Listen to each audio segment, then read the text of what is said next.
chase the leading us, and love is all we'll ever trust. Yeah, no, I don't wanna waste what's left. And on we'll go, through the wastelands, through the highways, till my shadow turns to sun rays. And on we'll go, through the wastelands, through the highways, and on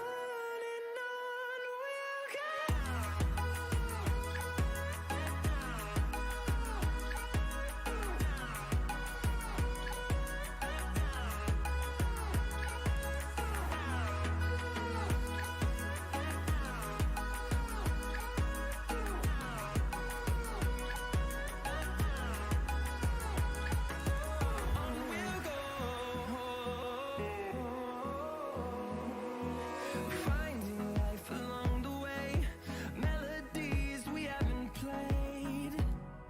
No, I don't want no rest. Echoing around these walls, fighting to create a song. I don't wanna miss a beat. And on we'll go, through the wastelands, through the highways, till my shadow turns to sun rays. And on we'll go, through the wastelands, through the highways, and on we'll go.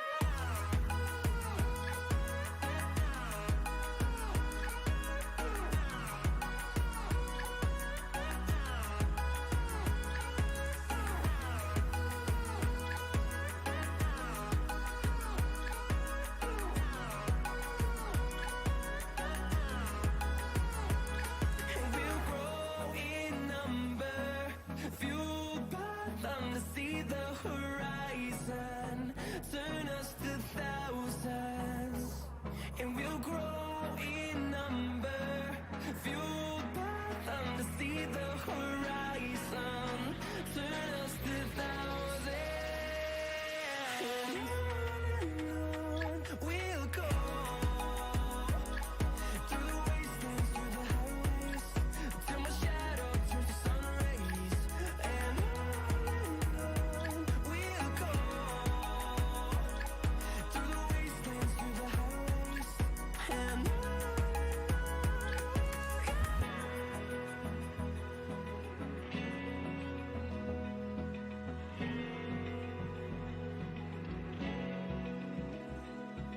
Open eye, feel the waves cut through me, hypnotized by the sounds I'm breathing in. Hold tight, chemicals collide. Hold tight, hold tight, hold tight.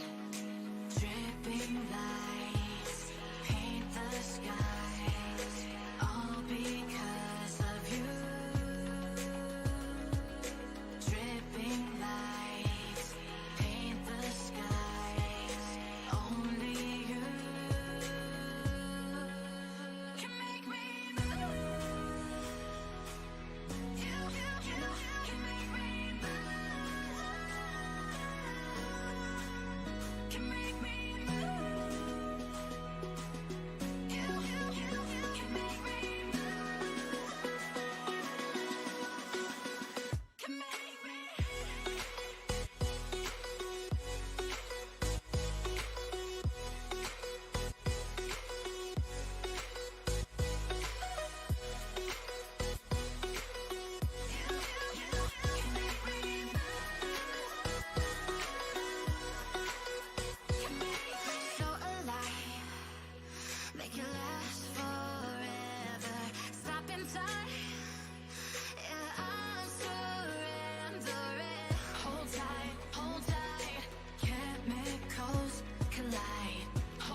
a superhero.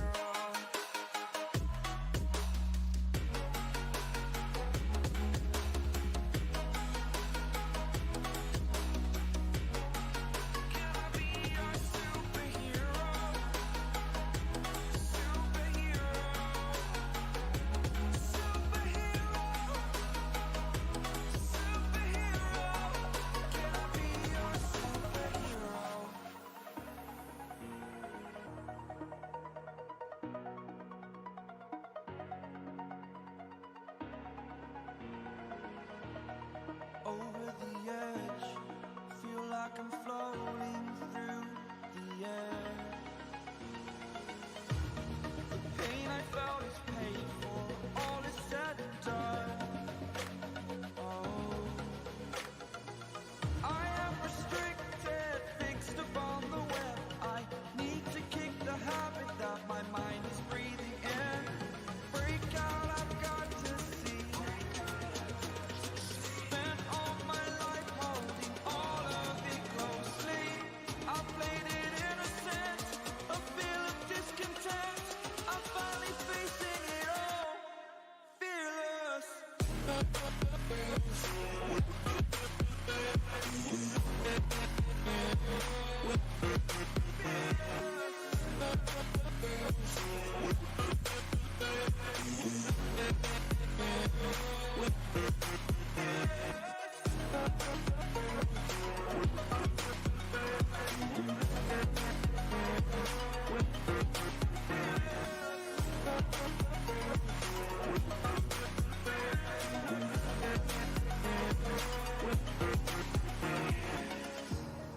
Burning the bridge that keeps us. I'm here and I'm feeling exaggerated, that's what you assume.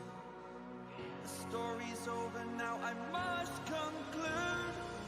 I am conflicted, watching where I step still, hanging in the balance. Not the life I want to live, I want to take it all. Standing tall, fear I weighed the person you are. Oh, break out, I've got to see. Spent all my life holding all of it closely. I played it innocent, a feel of discontent. I'm finally facing it all, fearless.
small, breathe me in and let me go.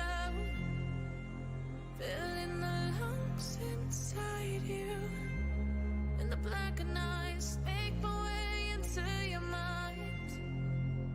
Just to know what you knew. Restless every time we start locking eyes.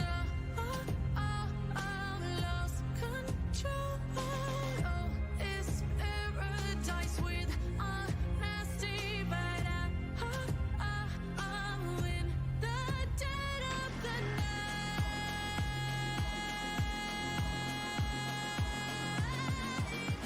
Let the darkness take control.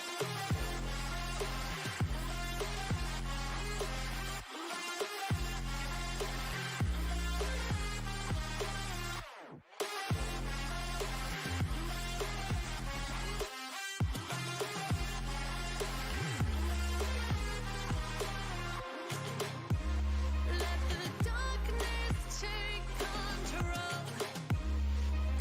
Darkness take control.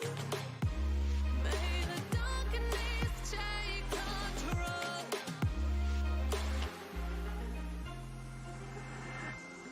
Take me in the smoke, breathe me in and let me go. Sink to your heart to find you. Open up your eyes till you're blinded by the lies, so you can see what you do. Restless every time we start locking eyes.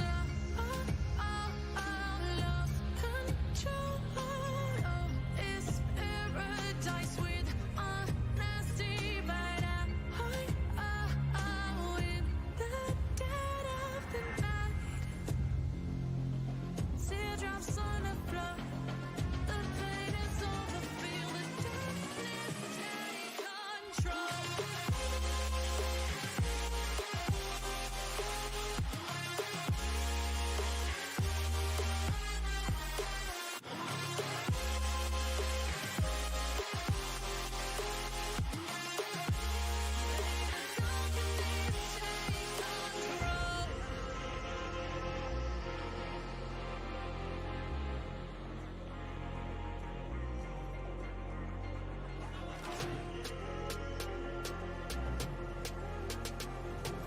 This ain't what you want.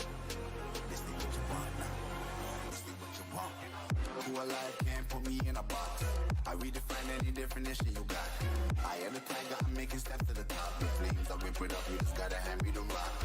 Take a seat, you cannot stand it. All I know, the flow harder than a scotch bunny. Don't try studying me, you cannot manage. This ain't what you want, bitch, I'm a fucking phenomenon.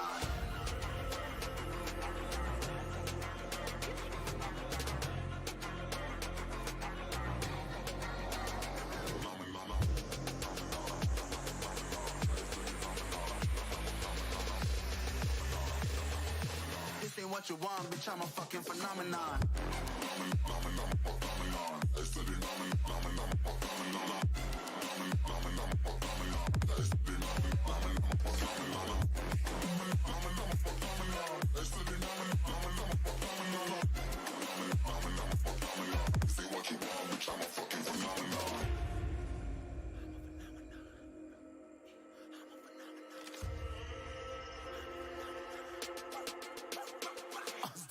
Yeah, you better listen. I'm bringing heat. You'll be a fan when I start rapping. Way I'll have your fucking head spinning. I'm known as spit vicious. Release bombs and go tick tick.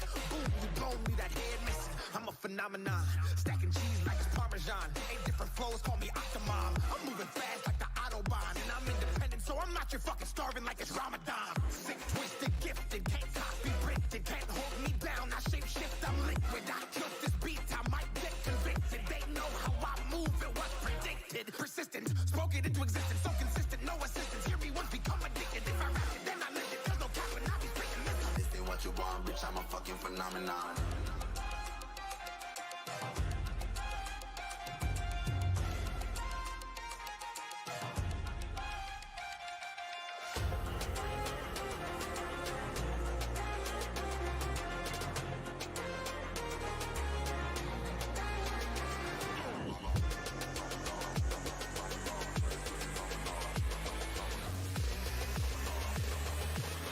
what you want, bitch, I'm a fucking phenomenon.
I just can't let you go.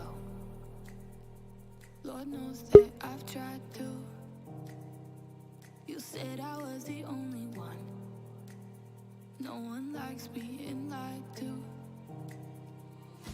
You made this mess and left me with the pieces. Now I wanna burn all the bridges between us.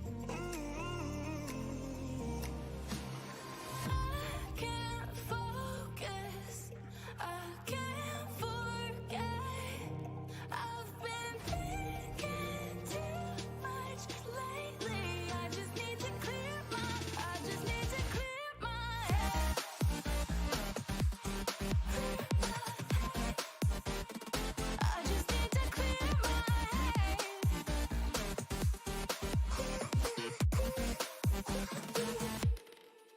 I've been stuck on your memory, but it's not like I need it. And we may have some history, but we don't have to repeat. Yeah, no problem. You made this mess and left me with Well, I'll join you in 10 minutes then. Okay. now I'm gonna burn all the bridges between us. I can't focus, I can't forget. I've been thinking too much lately. I just need to clear my head.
Hello, everybody. Anybody home? Good morning, good afternoon, good evening, good night, good whatever time it is that you are watching us here live from Paris. The red carpet is ready for the big ceremony today. Who's gonna win it? Get into the comment section. Let us know who is going to win the Ballon d'Or. Looks like everybody pretty much knows that it's going to be Karim Benzema. Unless if there is a huge surprise. Huge surprise, it's going to be Mr. Karim Benzema. Benzigo, the way we like to call him back home. So yeah, I'm trying to fix some stuff here, you know. Takes a lot of time to do all this. So the nominees, 30 of them already. I think Sonny is 11th. He was voted 11th. Son from Tottenham Hotspurs. And we're gonna go slowly and surely. 12, we have Mr.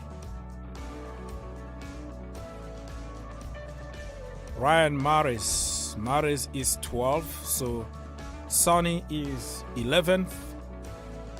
Let me know if you can hear me, people. I'm gonna start taking calls. The line is already open, but I'll take calls. Let me kind of settle a little bit, Mr. Bright. I see some people already in the waiting room. I'll be with you.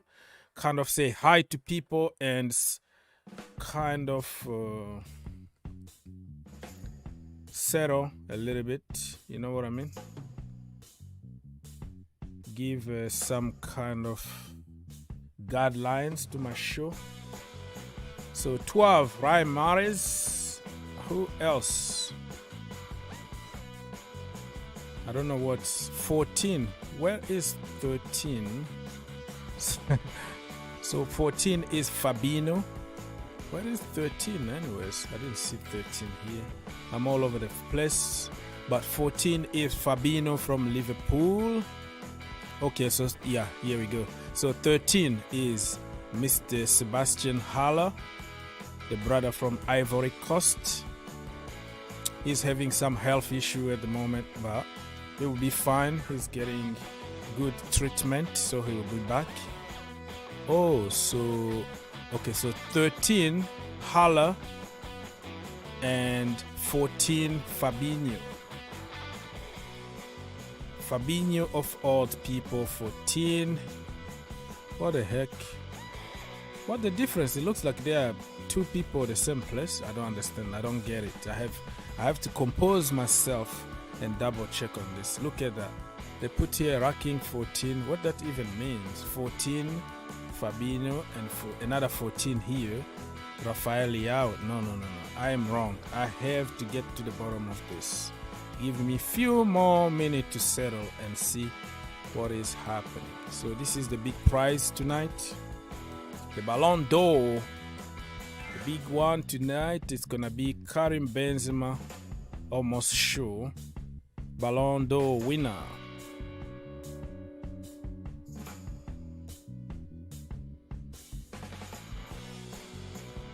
Oh, so we have some people like equally ranked to the same place.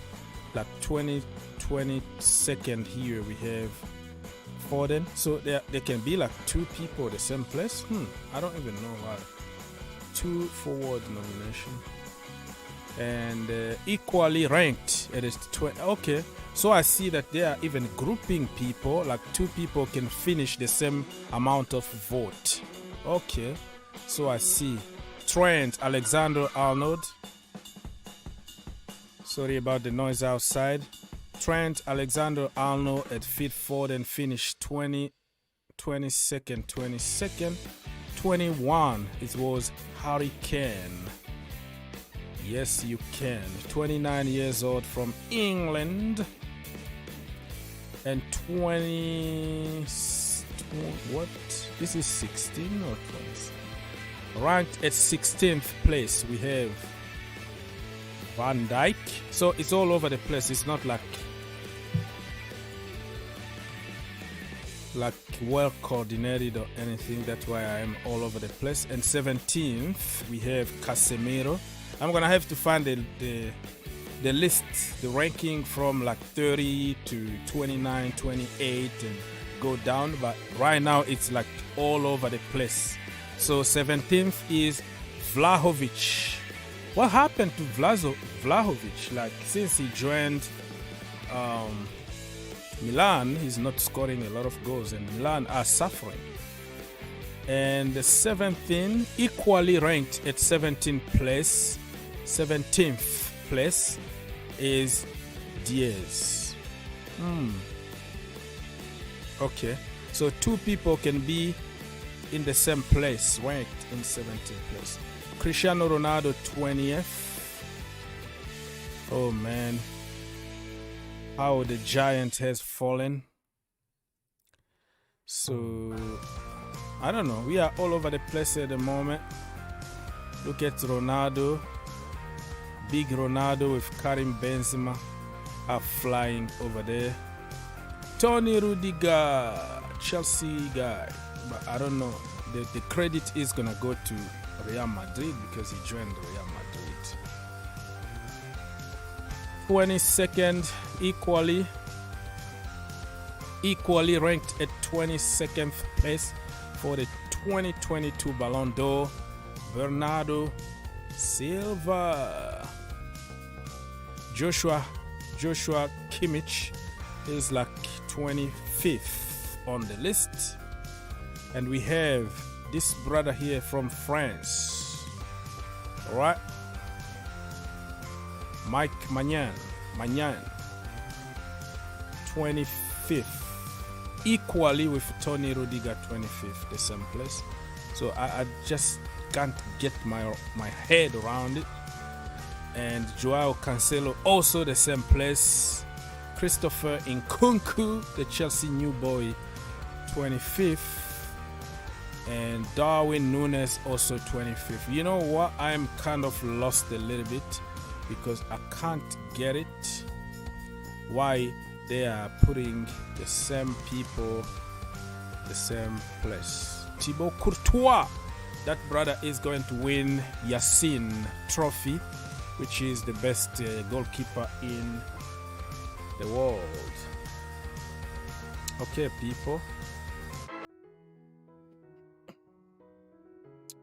Okay, people. Are you guys ready to rumble? Are you guys ready to rumble? Okay. Look at that. Some celebrity coming there. So still 10. Top 10 is gonna start very, very soon. Give me a few minutes to fix my camera. Fix my camera and fix everything. So we are ready for this. Are you ready? Are you guys ready to rumble? Are you ready for this? So we're gonna have to create something here on the screen. Feel free to call us and give us your opinion about the Ballon d'Or, so we can continue the discussion while I am fixing stuff from everywhere here.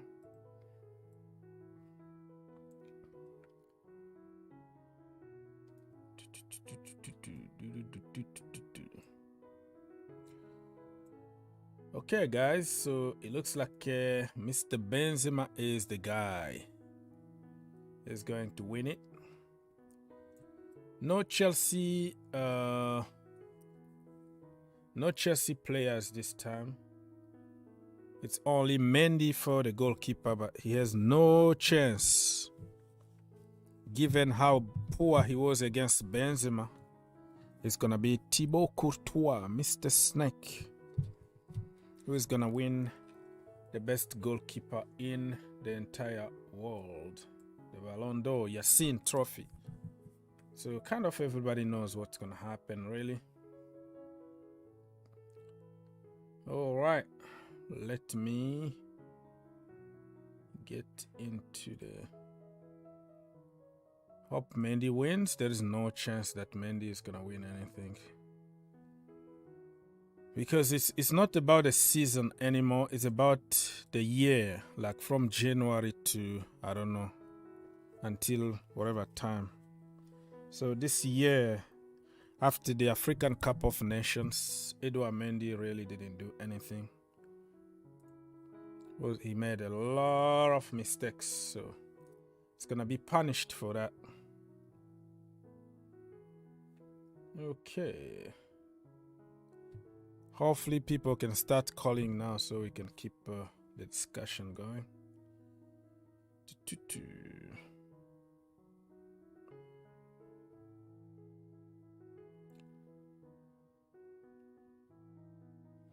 Being nominated and having 0 chances is the same.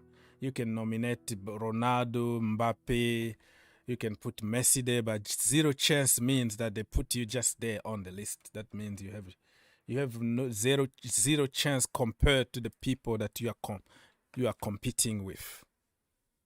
If that makes sense. So don't try to complicate things here. They put him there just because of the African Cup of Nations and something in the Champions League and in the league. But if you compare his performances with the people who are fighting with him, like Alisson Becker and Thibaut Courtois and all that, it's just clear that you have 0 chance. That's what that means. You can get nominated, but you have 0 chance of winning it. Just like Drogba was nominated, Lampard, and you are competing with Ronaldo, Messi, and Iniesta. You have 0 chance to get there. That's what that means. So don't try to be too smart here. All right. Okay. Let's go.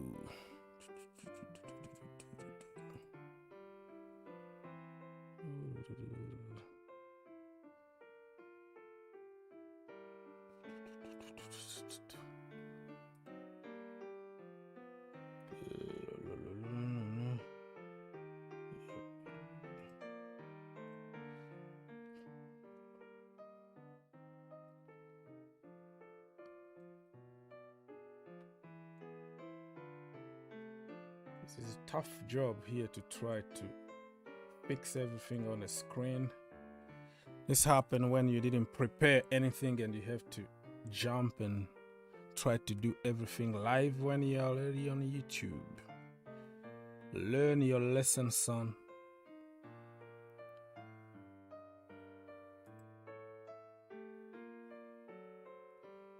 Let's go.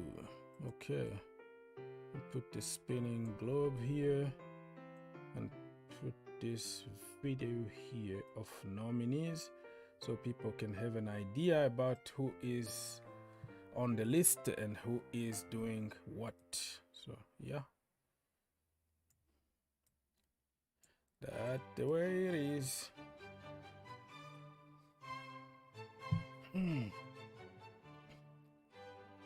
Okay, George Weah is the only African players that won it long time ago, before many people were born.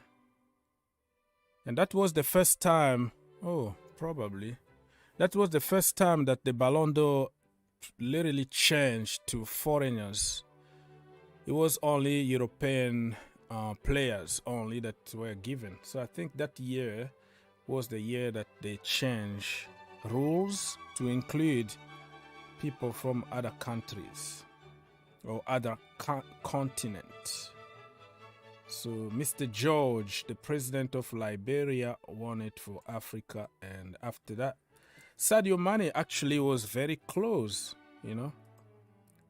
He just like he's competing with Karim, Benzema and all that. But listen, if Messi like won something with his national team and won some domestic trophies, the discussion was going to be different because it's Messi. you know, because it's Messi. But people like Salah and Mané, I don't know. There is some kind of injustice here. Some kind of injustice that I don't really agree.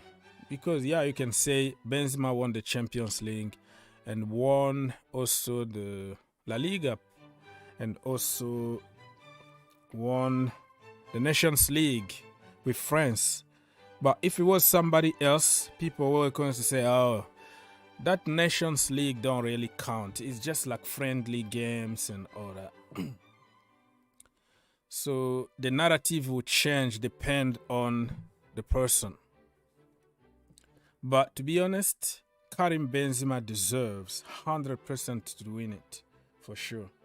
He deserves it, but there have been like some years that injustice really been there. Like you can tell this is not fair. You know what I mean? So, people, feel free to call us and have your voice heard, and let's wait until the Ballon d'Or is given to somebody.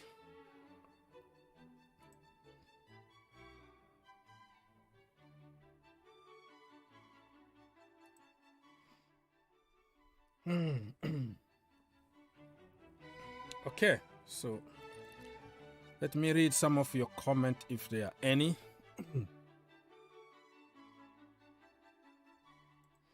Say that Kepa has more chances for real, though. Yeah, Kepa has more chances in the current form in this year. He's been performing better than Mendy, but he wasn't nominated when the list came out. So that means that's why I said there's no chance for some people who were nominated. Nomination means nothing at the end of the day. So you kind of answer to your own question, or you want it just to complicate things a little bit. Be very smart. So yeah, you can get nominated, but you have zero chance. Lewandowski been nominated, but this time around, he has zero chance. When he had a chance, people refused to give him the Ballon d'Or. When he had a chance, it was cancelled. So it's not fair. Herbert. Yeah. Yes, sir. Yeah, I mean, Ballon d'Or night, I mean, this was probably decided since after Benzema won the Champions League. He was unofficially, crowned the Ballon d'Or winner after he won it. Yeah. But yeah, man, good for him, man. I mean, for the time he has spent in Madrid, I watched his debut, funnily enough, when he came from Lyon. And he scored in the Champions League as well. So I watched his debut. So it's a, kind of a good comeback for him. A good fairy tale, right? Because for the last 12, 13 years, he has been under the shadow of Ronaldo, Bale, and all these all these top players, even Modric. Yeah. But he's finally getting his moment to shine. And it's not just some moment. We should not forget that this Madrid team, which won the Champions League against who was it in the final? Liverpool. Liverpool twice. The the draws they had, like Chelsea, what is it? Like PSG, Liverpool, Man City, they beat all of them. So, and Benzema was a key part of all those games. So, look, man, I'm happy for him. He has been, one of those strikers which has been so underrated. Like, without him, I don't think Ronaldo scores all that goals, either. And even if you remember, when Ozil and Di Maria was playing, and he was getting trolled a lot, especially after the 2014 World Cup, I remember, which he couldn't. I think France got out of the group stage only. So, yeah, this is a good, kind of fairy tale for him. I think he's 34 now, so I think Madrid have given him a contract till 2024. So, for what the time he's been, it's a good signing, man. Benzema, he'll go down as one of the best strikers in this decade, definitely. Yeah, I think this is his time. He deserves it. And the other guy, Lewandowski, said the other interview was like Karim Benzema is gonna win it if they don't cancel it. So kind of putting. You feel bad for him as well, man. because you feel bad for him. Yeah, I mean, he should have won the Ballon d'Or when Bayern won the Champions League. Like, he was so good in that season, but because of the pandemic, everything got cancelled. But yeah, man, still salty about that. But he did win the UEFA Player of the Year, so I guess some. Yeah, I don't know. If, next season probably he doesn't have a chance because Barcelona are going to Europa League from January. So I don't really think that Lewandowski is gonna win it even next year. Even if he scores a lot of goals, I think the team that to win the Champions League has more chance for somebody to win from there. So it's complicated. He's not lucky really. Yeah. I mean, look, I still feel like Mbappe has a good chance. I mean, if he sorts out all his troubles, like the team he has and the players he has and the chances they have to win the Champions League, because unlike Man City, they don't have to play the strongest 11 every season. I mean, you know better than me, like in the French league, Yeah. I mean, except for 4 or 5 games, they are not really tested. Like, I don't think a team like Toulouse is going to cause them trouble, isn't it? No. So they can play that strongest 11 in the Champions League for home and away games, and Mbappe can be a key part of that team if he wants. And he's a Parisian as well, so if he wins the Champions League for his team of place of birth, it will be good. But yeah, man, I don't think as you said, Lewandowski, I don't think Benzema could win it for a second season if Madrid wins it again. But this time the race is a bit open, especially with Haaland. We have to still wait what he does in the knockout stages, but the race is open this time. Yeah. So it's gonna be very, very interesting to see really what is going to happen. And let's see, the goalkeeper for sure is going to Thibaut Courtois. I don't see anybody winning it. Let me see here.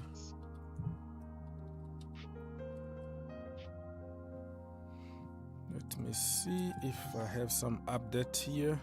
So we're waiting for top 4 people, and people are on the red carpet. I think Michael.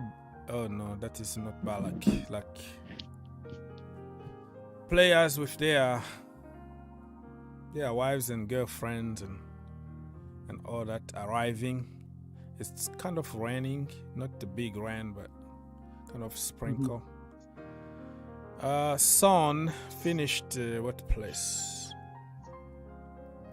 Son 11th. Yeah, he's 11th. He didn't make it to top 4. Sonny 11th. I think.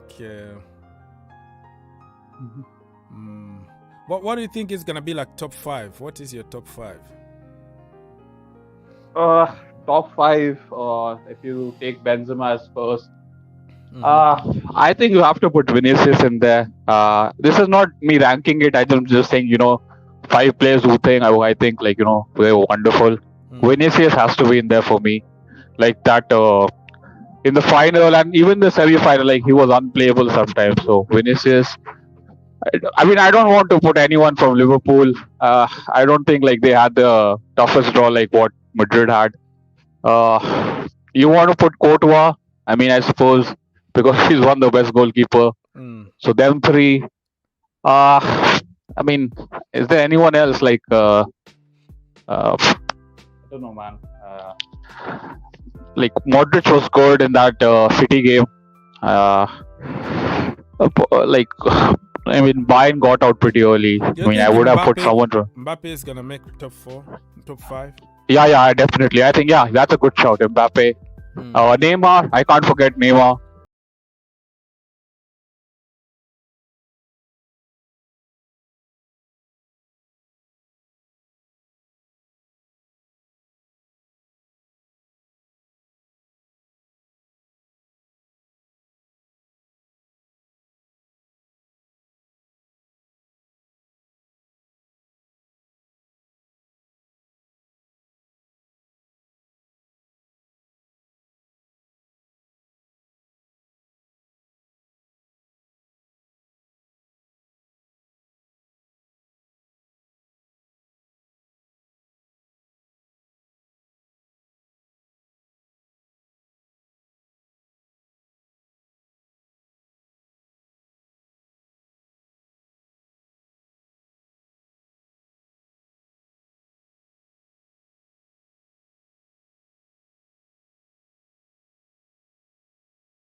for top 10.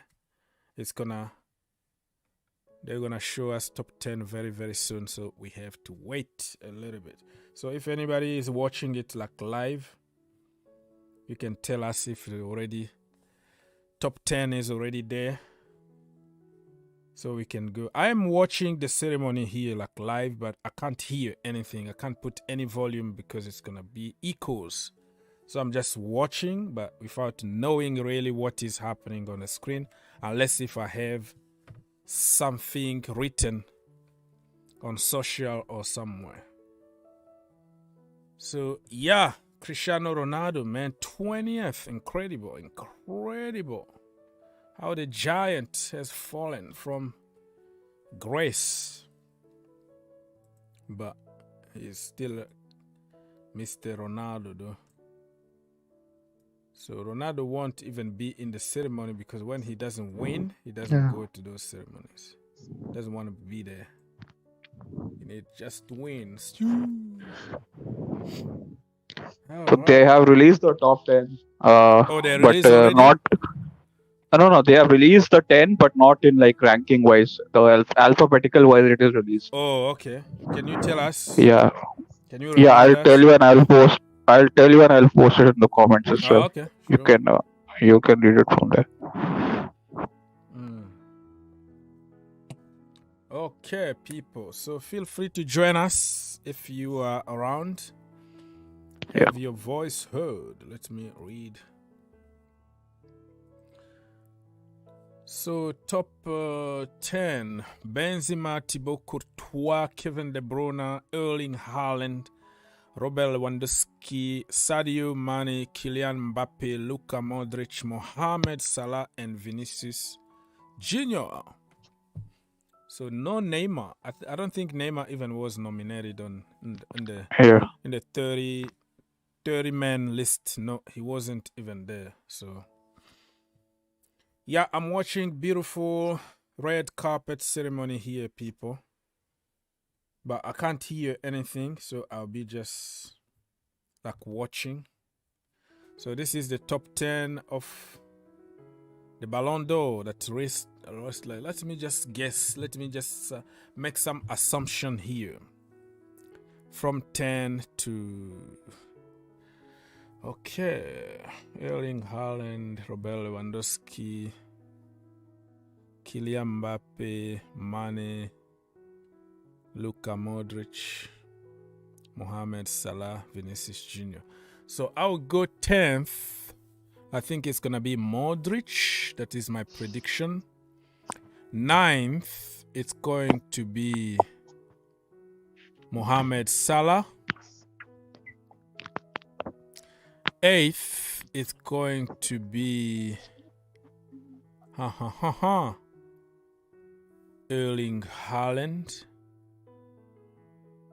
Yeah, 7th is going to be Vinicius Junior.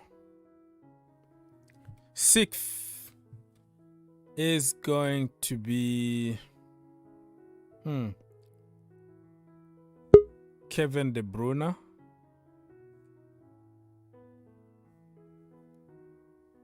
And 5th is going to be Kylian Mbappe.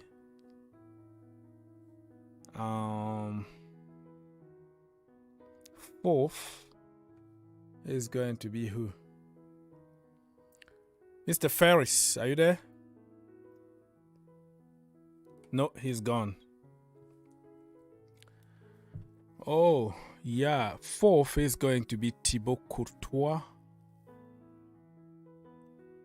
4th. So 3rd is going to be Sadio, probably. No, it's going to be Lewandowski. 2nd is going to be Sadio Mane.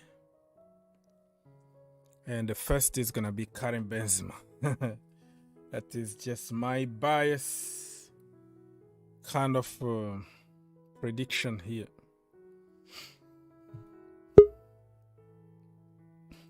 Faris, Hello? Unmute yourself. Faris, are you there? Unmute yourself, please. Mr. Faris, we can't hear you. I can see your microphone is muted. Can you unmute yourself, please? No? Okay, so I'm not going to put you through anymore because you're not saying anything. So people, I am here for you, for the people, and if you wanna come and join me, it's a big ceremony, it's a party today. Feel free to do so. Free of charge.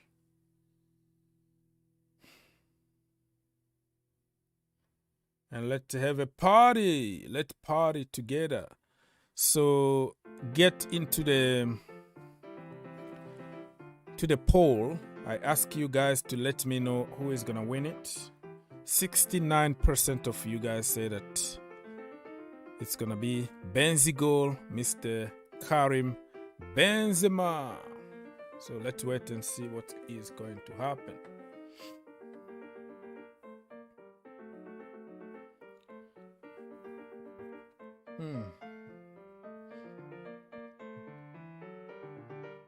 Let's do this.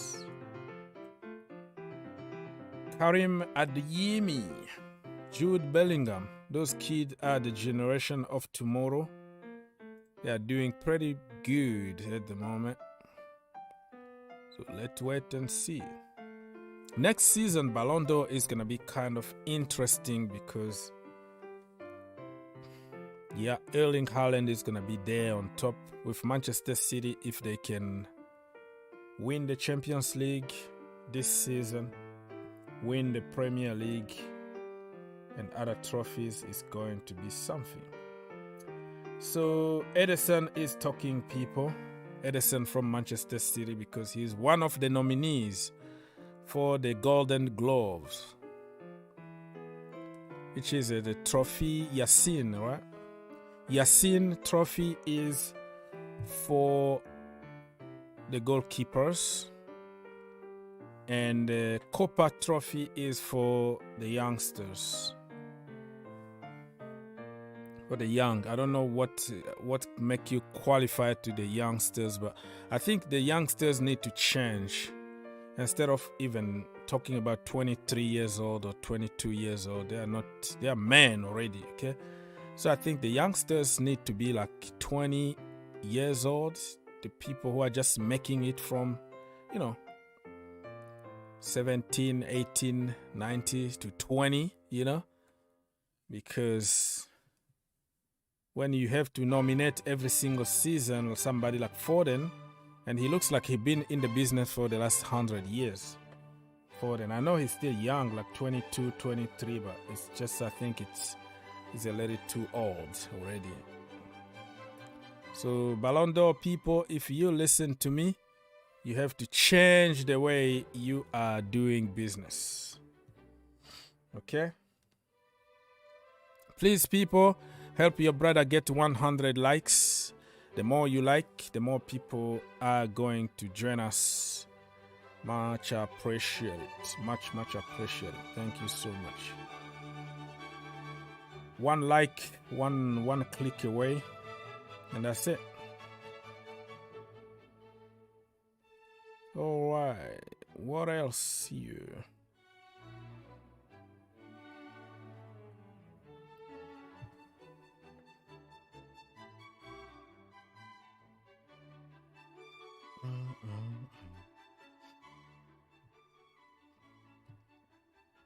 Trying to check some info here on social to see if the ranking is going on.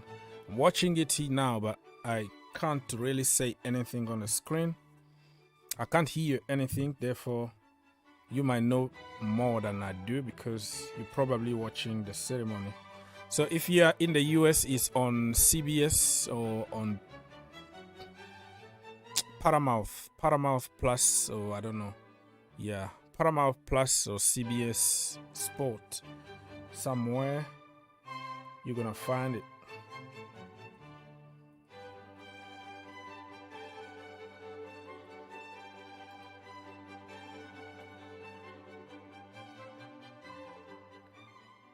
Okay, bring it on. If you wanna come here and talk about the Champions League or the Premier League and what is happening, feel free to do so, because you choose the topic that we're gonna discuss, and we're gonna try to talk about it. Jean-Michel Aulas is talking. He's the Lyon president, and I think he got some girls nominated for the Ballon d'Or in the women's division. Very charismatic president back then in France. Christopher Nkunku and girlfriend already arrived. No, you don't do this. You really don't do this. This is illegal. A girl is holding umbrella for Christopher Nkunku. This shouldn't be happening at all. It's a little bit of rain, a little bit of sprinkle outside, not a big deal. But they have people there who will go to the car and get the players or the superstar and hold their umbrellas to put them into the red carpet. And in Nkunku, literally a girl is holding the umbrella. That is not what a man is supposed to do. It's not his fault, but it just doesn't look good. A man is supposed to hold the umbrella for a woman, protect the women, our mamas, our sisters, our daughters. So I'm not happy that somebody, a girl, is holding an umbrella for Nkunku. I don't care if you are a Chelsea player or anything. You're supposed to be taking care of the girls and not. I've never seen something like this before, you know. Sadio Mane, he arrived already with the traditional African clothes. Sadio is taking some pictures with fans, and yeah, there's a guy who is holding his umbrella. That's nice. But when you see a girl, Didier Drogba in the house, people. Drogba Nation is gonna be presenting the World Cup. It's gonna be presenting the Ballon d'Or ceremony is Drogba. So Drogba in the house, people. Sadio Mane in the house, looking chic, looking good. Hey DJ. Hey, big up, bro. What's going on? You Yeah, right? sure, man. I'm here just hanging out, watching this. As always, bro. As always. What's been going on? What's happening? How's your day been? Been not brilliant so far, but yeah. Listen, when you win 2 games on the weekend, the girls won, the men won. Even so, we were terrible. But at the end of the day, we got 3 points. So in the football term, I would take it, and it's okay. You share the same opinion as me. I went on to Kachilla's show yesterday, and big up to Kachilla and a fine job he's doing on that channel, and everyone else that came on the stream there with me yesterday. And yeah, Kachilla was very unhappy with a few things in the game yesterday. Obviously, Raheem Sterling, he wasn't happy with Raheem Sterling. He thought he had a bit of a poor game yesterday. And as I always try to always go on to any show, I always say, it wasn't the greatest of games. But hey, it's 3 points at the end of the day, bro. I can't complain. It wasn't a masterclass. Yeah. Villa should have scored. They were unlucky not to score. I have to say my hats off to Kepa. I thought he did very well in goal. What a save he made on a couple of occasions. Yeah. And at this moment in time, I have to say, and Matt will be very happy about this. I have to say he earns the shirt at the moment, Kepa. He stays in the goal for me until he makes some big vital mistakes, which at this moment in time doesn't seem to be the case with him at the moment. So yeah, great result. Mason Mount scored 2 good goals. Okay, one, free kick. Obviously that first goal he took it well from a mistake from Mings at the back. But hey, listen, mate, we move on, mate. We move on from it, mate. Yeah, this is a process. This is a building process. I don't understand why people complain about about it because we've been in the wrong side of decisions. Yeah, And of course. we've been like dominating also games and not winning. You have Yeah. possession, you have that. I would take it when we don't play good and we get 3 points. I'm happy. Yeah. No, I agree, bro. I agree. And listen, as I keep saying, all the ones that were saying, and as I keep saying, I'm not complaining, or everyone's entitled to view to their opinions, and I get why people are saying, on certain games. I mean, I said it yesterday on Kachilla's show as well.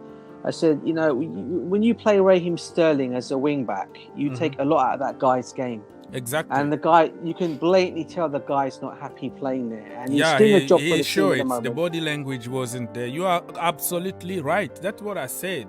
And the problem I had by saying that is like, I said it, but I didn't emphasize enough. Like I didn't say Graham Potter out. So I was supposed just to yell and say, oh, you play Raheem Sterling out of position, get out. Those are the comments that I got in my videos. Oh, you didn't say enough. I said no.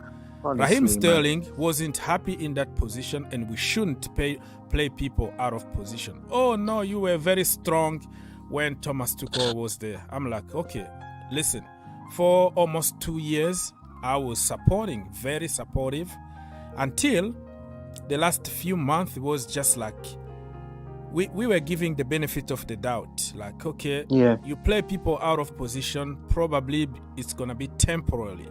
But when you keep doing the same and the same and the same every single game and expecting a different result, it's going to frustrate people.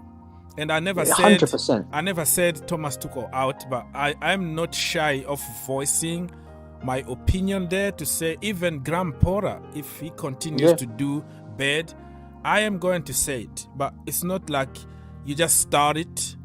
You are trying different combinations. One of them is going to work. You are trying. And Thomas Tuchel had also time to try and time to have the benefits of the doubt. And in the second half, he changed. We got better, even though we didn't really improve that much, but we secured 3 points. So that's what we want. We want to see if something is not working out, change it. So don't expect me just to come and start now. Just because people were angry at Thomas Tuchel playing people out of position, it become like a norms. Okay, this is a norm from now on. If somebody is trying something, you have to call him out and he need to be sacked. I'm like, come on. This is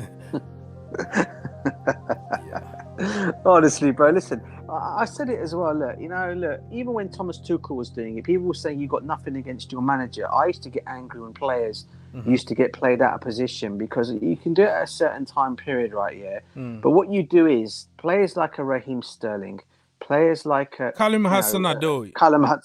Or Hakim Ziyech. He's not even physical. How Ziyech was a wing back, bro. Bro, and you take that finesse out of their game, and over the years we know with the likes of Hakim Ziyech, Raheem Sterling, Christian Pulisic, Callum Hudson-Odoi, they've all played their games playing as wingers. They've never had to do this drop down right. Even Eden Hazard, when he was forced to do it a few times, he was saying it. Even Conte used to make him do it. He used to hate it. But he did it for a team. He did it as a job for the team. But eventually, he made his body language showed Conte. You know what? I can do it. There's only a certain time period, right? Yeah. But there's only so much I can take. You can't keep playing me. You're taking the best out of my game from what I offer to this team. And in the end, he didn't play him there after that. He played him in his rightful position afterwards.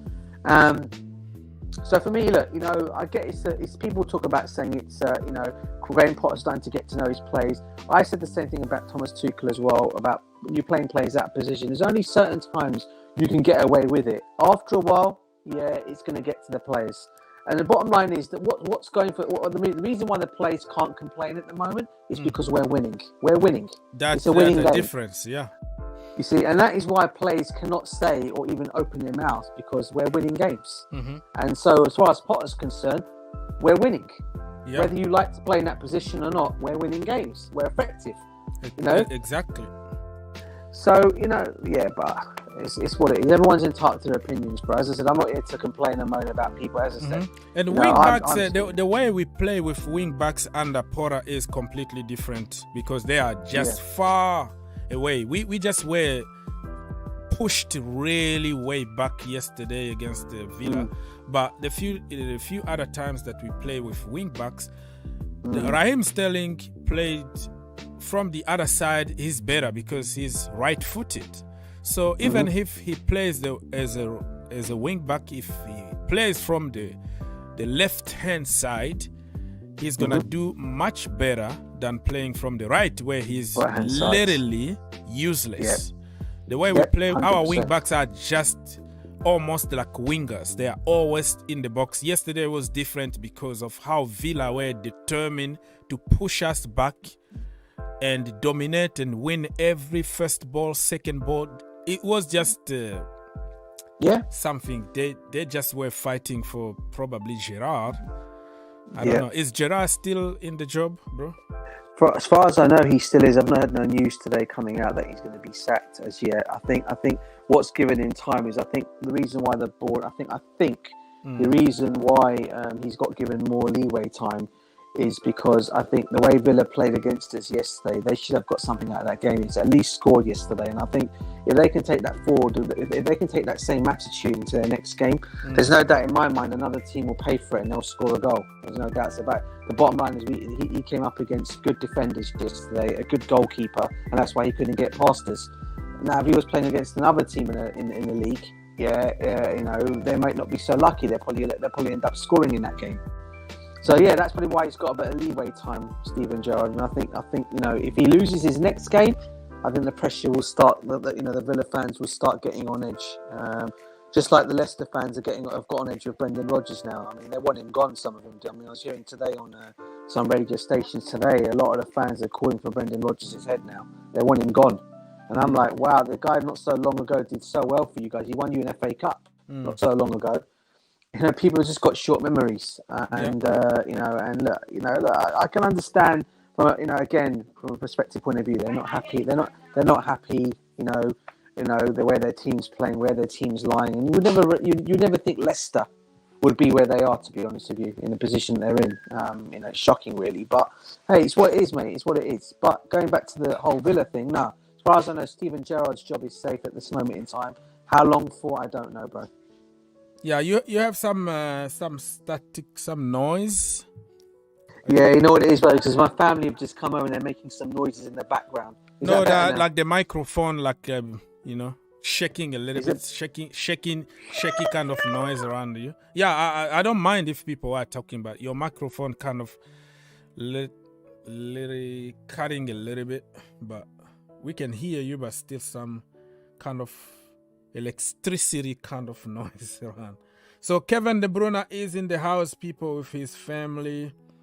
We have Didier Drogba, Sadio Mane, Bukayo Saka.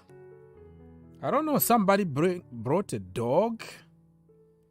Is that like a therapy dog or something? I don't know. I'm not a big fan of people bringing animals to... What's that, bro? What was that? No, I was talking about somebody brought a dog. Yeah. Brought his dog in the...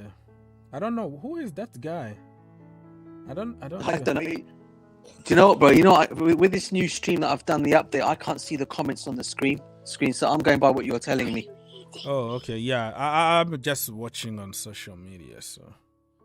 Yeah, I was talking about this. There's a guy carrying a dog in the ceremony. I'm like, unless it is like a therapy dog or something.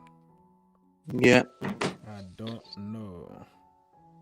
So. Yeah. So what do you make of the? I don't know if you saw today, Augs. What do you make of this whole N'Golo Kante rumors going around today? Do you see Fabrizio Romano's tweets going around what he's saying? It looks like Chelsea could be ready to let him go next season on a free transfer.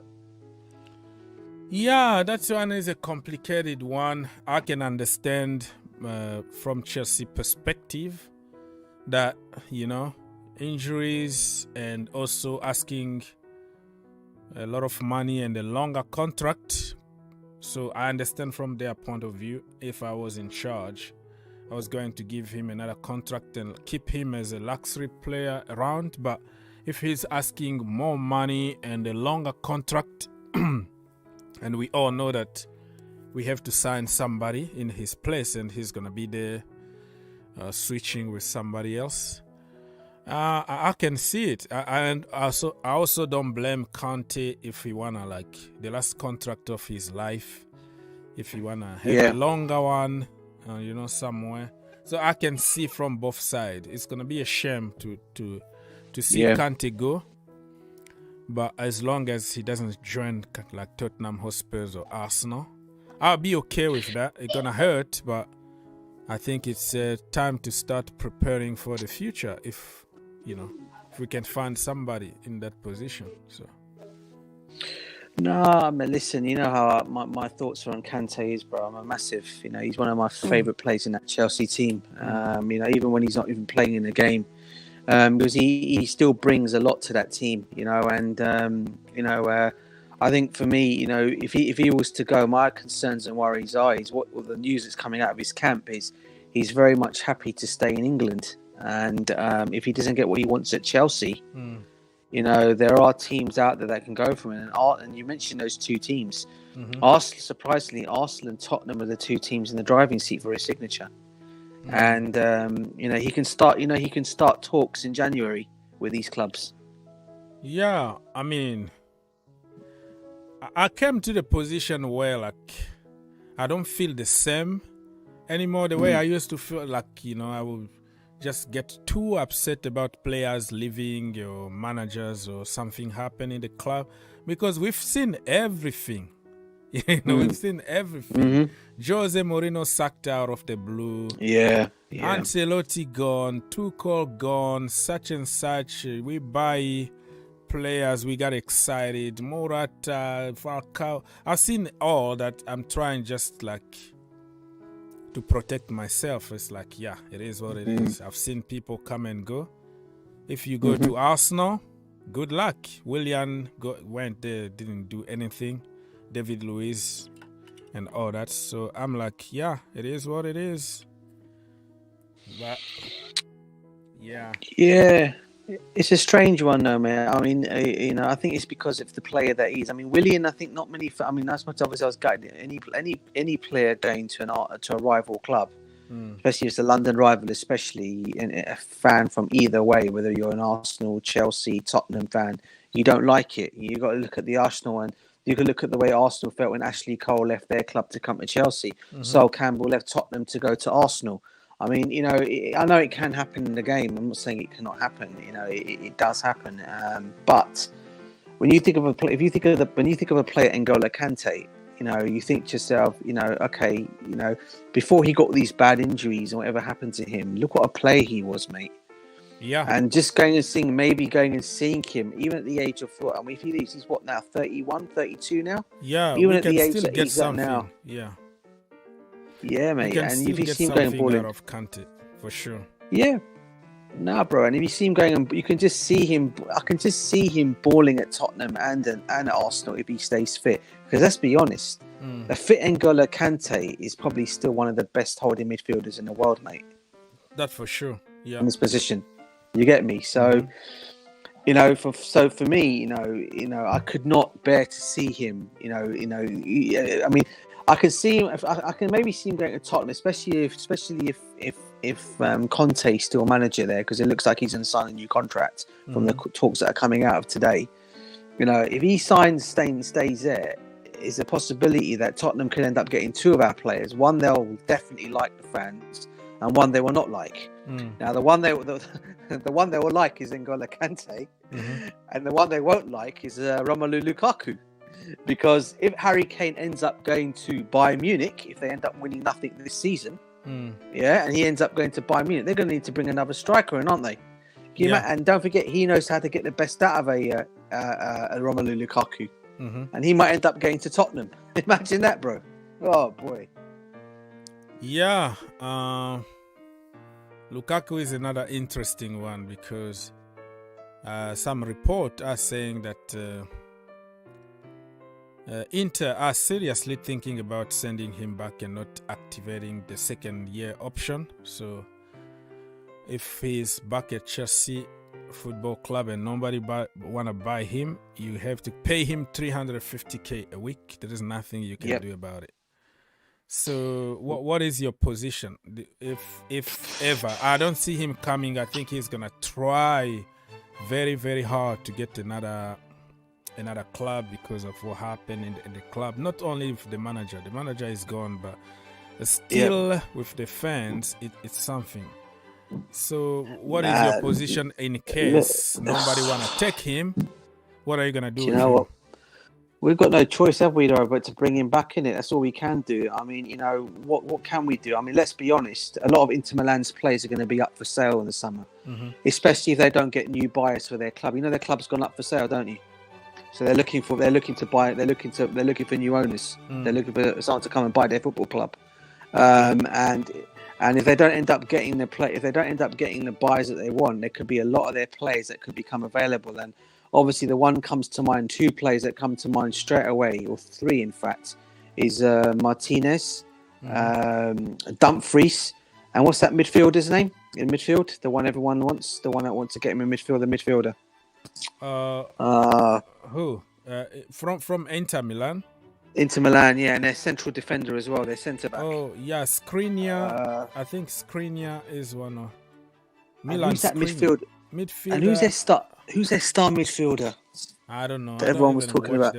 I think he's a holding midfielder, and I think he was linked with can't get his name now. Chelsea?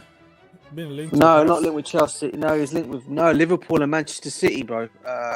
We're looking at him. Is it Barella? Is it Barella? Oh yeah, Nicolo Barella. Is Barella at Inter? Is it Inter Milan? Am I getting mixed up with? Yeah, probably. But yeah. I'm getting mixed up. Probably. I'm getting mixed up, bro. Maybe. Yeah. Oh, Locatelli. Locatelli's the one who's at AC Milan, isn't he? Locatelli. He's at AC, isn't he? I'm not too sure. It's not like Juventus or something. I don't know. I can't remember, bro. Yeah, I can't remember too. I don't know why I thought Barella was playing for Inter Milan. I don't know why I had this thought. Barella probably plays for Roma or something. I have to double. Is it maybe Roma? I need to. Yeah. But yeah, I mean, they've got some good players. I mean, they're the players obviously come to mind. And what about Guzans? Doesn't Guzans play for them as well? Dusan Vlahovic? No, the defender. Guzans. Is he the left back? Or right back? I'm not too sure. I have to double check on there. There's three of them. They've got some good players anyway. And you know, if they become available, if they end up have to sell their players because they ain't got a buyer for their football club in the summer, that's going to be an interesting one.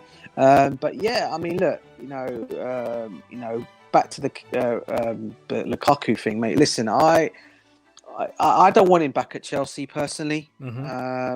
I know there's been a lot of talks coming out in the last couple of weeks that Graham Potter could possibly have a space for him back in the Chelsea team. Now here I'm thinking to myself, if you've already got Aubameyang, who's supposed to be at Chelsea for 2 years, you've got what's his name, who signed a new contract in Broha, right? And then there's also talk. Obviously, there's talk of Nkunku coming to Chelsea. Where the heck are you going to fit all these players in your team? One of them has to go. It's as simple as that. Yeah, that is clear. That makes sense. The problem we have now is, what if nobody want to take them and you have to pay them money to sit them on the problem, in the academy? You're gonna have to find a way of getting something out of them and keep some kind of value in them. So we're gonna be forced to say, you know what, it is what it is. Let's play him a little bit. If he score goals, somebody else might come and buy them. So. Man, that's the problem. This is the problem we're in now, isn't it, Augs? You see, because we've got ourselves in this stupid position of giving him a big contract. Okay, the guy's come over. He's played absolutely useless. He's not exactly doing things at Inter Milan at this moment in time either. Okay, and they want him out of there. The fans have already got tired of him. It looks like, what I'm hearing from a lot of Inter fans, they are getting tired of him already. Okay, so there's no way for me that this guy's going to stay there. So where does he go? I can't think of many takers. Okay, people are talking about Bayern Munich are looking for a striker. Well, they are looking for a striker, but they're certainly not going to go for Lukaku. If anything, they're going to probably end up going for Harry Kane in the summer. All right. So that is going to maybe, just maybe, Conte may look at that and say, you know what, I can bring him to me. I can bring him to here and make him a better player at Tottenham. I don't care if he goes. I don't care if he goes there. It doesn't bother me if he goes to Tottenham and balls there. Let him ball there. Let the fans get happy. Yeah. Yeah. As long as he doesn't come back to Chelsea, because let's be honest, the guy's going to come back to Chelsea. He's going to be putting that look of I don't want to be here anymore. He's going to upset the apple cart in the team, in the whole dressing room, and as you know, Graham Potter's trying to build something in that dressing room. He's got the players on side at the moment. This kind of guy is going to be the kind of guy that's going to come in, cause problems, and it could end up all going up in pear shape again. You get me? Yeah. Up in the air again. You know. So look, mate. I don't know. It's a strange one, mate. It's a strange one. You know. It's a bit of a weird situation, that one with Lukaku. But who knows? He may come back and prove everyone wrong and do well. But personally, for my honest opinion, I think with me and players, I mean, I'll back and support him because obviously he's a Chelsea player. As I'll back and support my players, who and what they are, I'll back them anyway. Anyone, whoever they are, even though they've done their wrong at Chelsea, I'll still back and support them regardless, because that's what I am as a fan. All right, but my honest opinion would be, I wouldn't want him at the football club. I wouldn't want him back there. But it's what it is if he comes back, bro. It's what it is, isn't it? Yeah, that is your opinion. And if Pora, because of his human intelligence degree, and he can cope with people, and Lukaku can do the job because we have no choice, and then we don't know. We're gonna have just to accept the fact. Mr. Special One on YouTube said that he's a snake. Okay. So we are going to wait and see what is going to happen. So people, top 10 is gonna happen. It's still red carpet. It's still a lot of ceremonies and a lot of parties and pictures and people around. Big Ronaldo. I saw a big Ronaldo. Brazilian in the house. All the big stars right now in the house. Nuno Mendes, the Portuguese guy. Oh yeah. Yeah. Yeah, they are showing him. He's taking some pictures and making some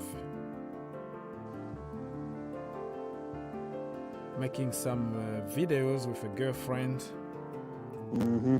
So Nunes in the house, people. He plays for PSG. Very good this season. That guy is good.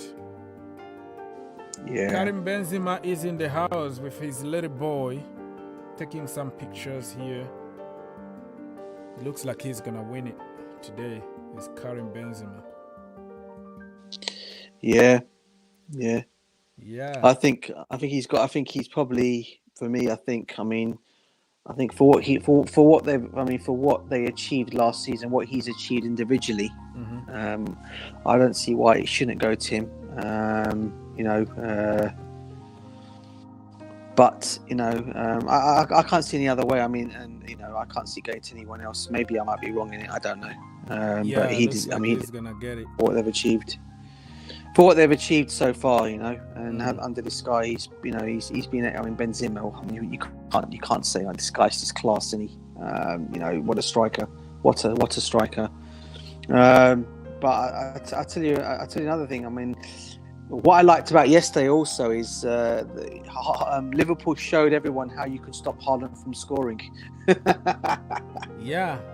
Yesterday, mate. What did you make of that? Yeah. That's true, but you need also people that can also stop him. Mbappe is in the building, people. Kylian Mbappe is in the building, in the red carpet, taking pictures. The guy is got a big head in terms of he wanna everything him. Honestly, mate, I don't understand this guy. I heard his the latest stuff that's coming out about him. What is the situation for him in Paris at the moment? He's come out and says he wants to get out of Paris Saint-Germain. He wants out. He's even come out and apparently said he wants to buy out. He'll even buy out his own contract.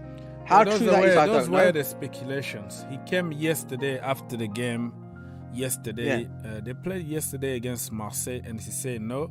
He never said that. Those are just speculations. But what do you expect? Do you expect him to come to the media and say, "Oh, I wanted to leave"? No. He's not gonna say that. He's gonna try to calm the situation. It doesn't mean necessarily that he's not leaving. So a lot of speculations about the boy, but yeah, I don't like people with a lot of egos. It's all me. It's kind of annoying. Yeah. Like if you look.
Yeah, that is a possibility right there.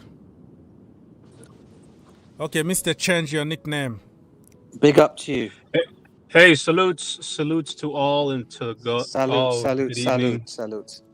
Good Real evening. quick, Yes. I will have to ask you, Mr. Uggs, to please refrain from any disrespectful comments towards Barcelona, please. Thank you for any investments made. Okay. I'm banned. Please. Yeah, I'm banned. Okay. Okay. Yes. You will receive a cease and desist if you Okay. continue these actions. Um, Okay. sometimes things just don't go the way that you want them to go. Mm-hmm.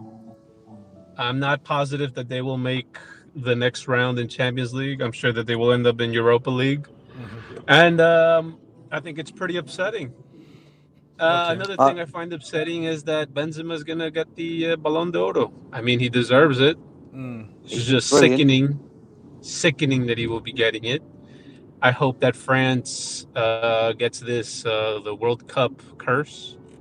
And the get next coming eliminated days. from the group stage. Okay. That's what he's hoping. That will be beautiful. Beautiful. That would be I hope Mbappe is in charge of all the penalties and they all miss it. You know? I am Mr. Thomas will not be coming to Barcelona. Why I have not? insiders there. I have some insiders, and I can't really speak too much into it. You can't reveal your sources. Okay. Is Javi's job safe then? Change your nickname. Xavi's job is safe. No. There is some pressure by the fans, but by the staff, no. He's in charge. Okay. We'll see at the end of the season, but he doesn't have to worry about anything unless we get relegated. But I do have my sources. He will continue. Okay. And Thomas will not be coming nowhere near Barcelona. If anything, he will go to Madrid. You think he'll go to Madrid? Yes. Really? Yeah. Why is Carlo Ancelotti planning on retiring or something? Well, once he does, Thomas always has the door open in Madrid, allegedly. So that's what my sources claim. So fair enough. Fair enough.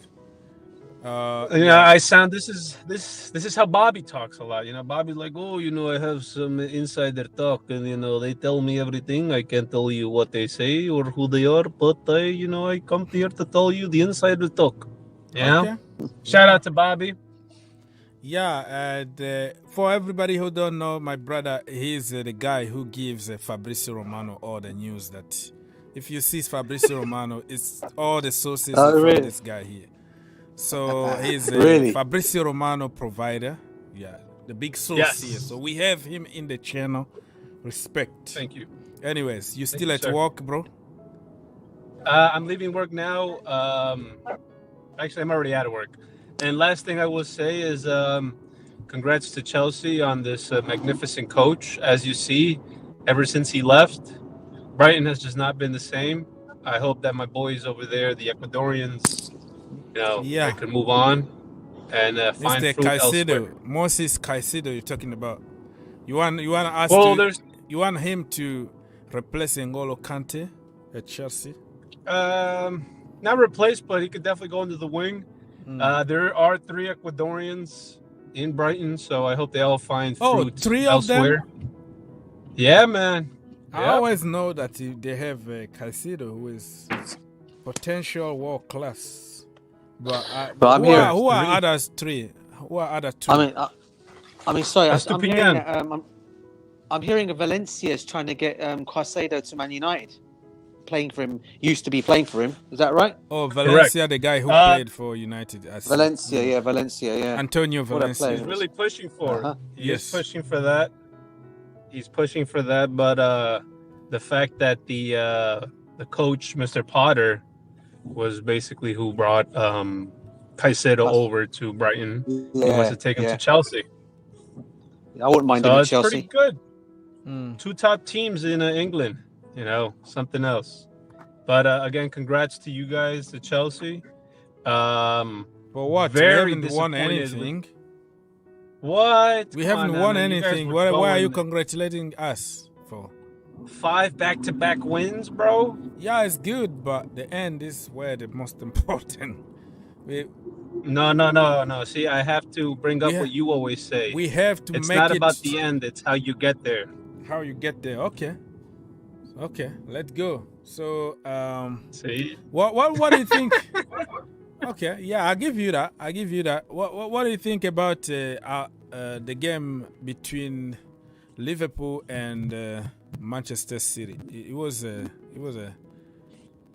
nice Okay, game. I'll leave with this. Mm. I'll leave with this. I will say Nunez, 75 mil.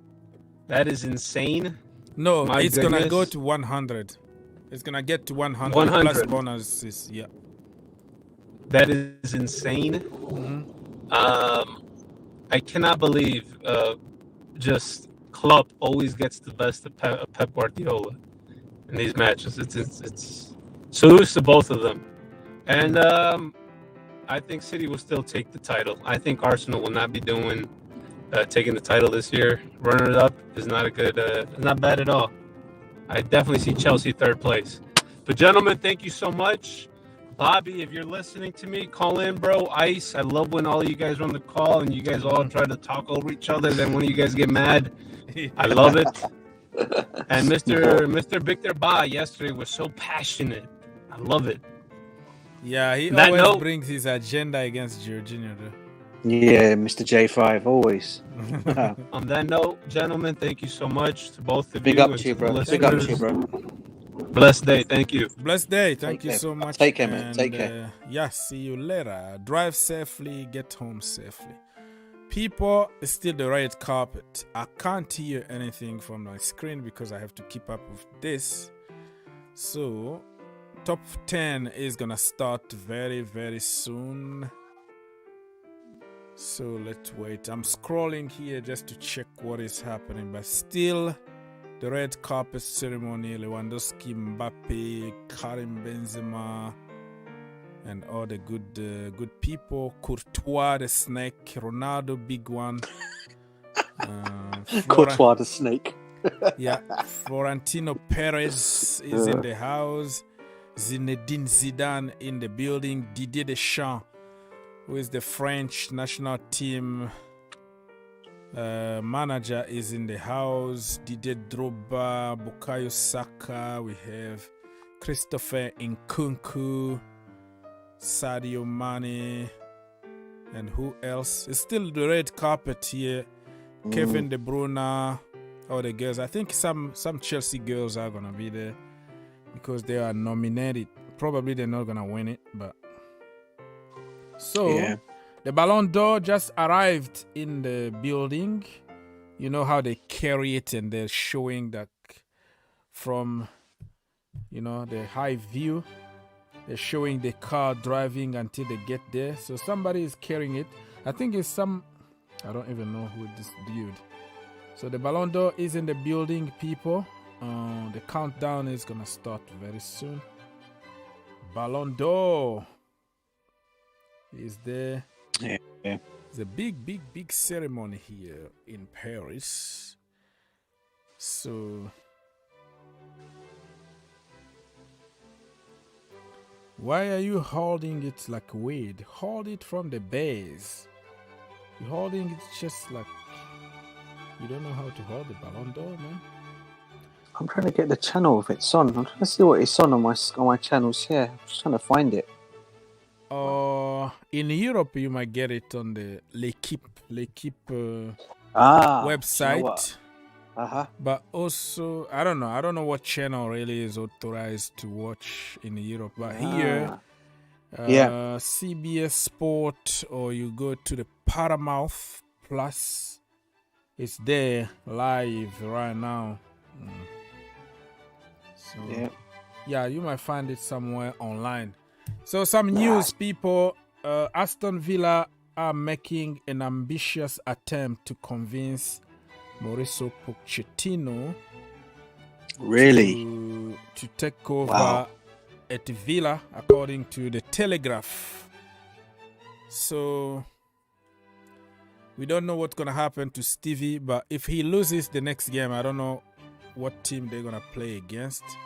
Blue Eyes in the building, so I don't know. So Stevie really needs to win some games. Mr. VIP in the house. Big up, big up. DJ Sav, What's going on, bro? Yes, What's going sir. on? You What's alright? going on? ladies and gentlemen of the universe, I greet you all. Yes, sir. Can you hear me? Yes, we can hear you. Okay, perfect. Yeah, how you doing, DJ? Longest time. All good. Yeah, all good, bro. All good, mate. All good. I had my my COVID jab over the weekend, so my arm was like killing me. The already. booster. You're good though. So that You're was good. a bit. Yeah, I'm all right now, bro. I'm Okay. okay. But I was like on pain Saturday. It was really like irritating. Are you okay now. are you making a trip? That's why you did it, or? No, Okay. bro. It's because it was time to have it. It's like it always Okay, comes yeah, every that's year for right. your booster. That's right. So I got mine was this Saturday. So So you got it out of the way. Nice. yeah. What's the buzz like out there in the UK with all the victories that we're stringing together? Yeah, it's good. It's good. In fact, I know when I went what do you call it game, there was a lot of the Chelsea fans are happy. I mean, obviously, we won on Saturday. We won ugly. Wasn't the best of games, as you know, bro. On Sunday, sorry, but we done well. We got the result, got the game. Victories, all counts at this moment in time. Fans are happy at the moment. He's doing pretty well at the moment, Potter. So long it may continue, bro. Long may it continue. Thank you. I'm excited, DJ. I'm really excited, especially winning ugly games, winning against the so-called bottom 10. Yeah. We used to lose those games easily last season and the season before. Yeah. And this time around, we're starting to put together a series of victories and putting those 3 points in the pocket. I mean, you cannot be any more grateful than what we see right now. Agreed, mate. 100%, bro. Well, kudos to Potter. Kudos to the entire team. Kudos to Aston Villa too. They put on a masterclass. I thought they played very well. But for Chelsea to be able to, stay in the game for 90 minutes, take the game away from Aston Villa, and keep a clean sheet, gentlemen. I thought it was a fantastic day in the office. Yeah, so we won because of Jorginho, right? Of Mr. Frelo. I'm not saying anything. Why are you looking for trouble? Yeah, I'm just saying. Orcs, he came and done his final part in the last 15 minutes of the game. No, please leave your. Now we all know that. We all know how. No, I'm joking. He's the most important. He's the most important piece in the midfield, but we're not going to go there. However, it's all about the team. Loftus-Cheek needs his flowers. Loftus-Cheek, I want to see more. I still remember when you were giving me hard time. You and Mr. Phil. I was telling you that is the most versatile guy that we have around is Ruben. Look at even the crisis that we are at the risk of big crisis in that defense. That's true. That's why I don't want to even Thiago Silva to play on Wednesday. You know why? Because I want to keep him for the weekend against Manchester United or next week against what team are we going to play? Salzburg, right? Yeah, we're playing Salzburg. Yeah. So I don't want to play Thiago Silva against Brentford. So what, you want to play Loftus? No, I'm just making a point here. Like if we are like in a big crisis, we can use Loftus-Cheek. Remember the last time we played away at Brighton and we won 1-0 and Ruben was in as a centre back. Remember him and Malangsa, and we kept a clean sheet. The point I'm trying to make here is like the guy is versatile. If you need him to fight everywhere, he got the power, he got the size, he's gonna do it. So we have Fofana out. I don't want Thiago Silva to play. I don't want to get him injured. He needs to go to the World Cup.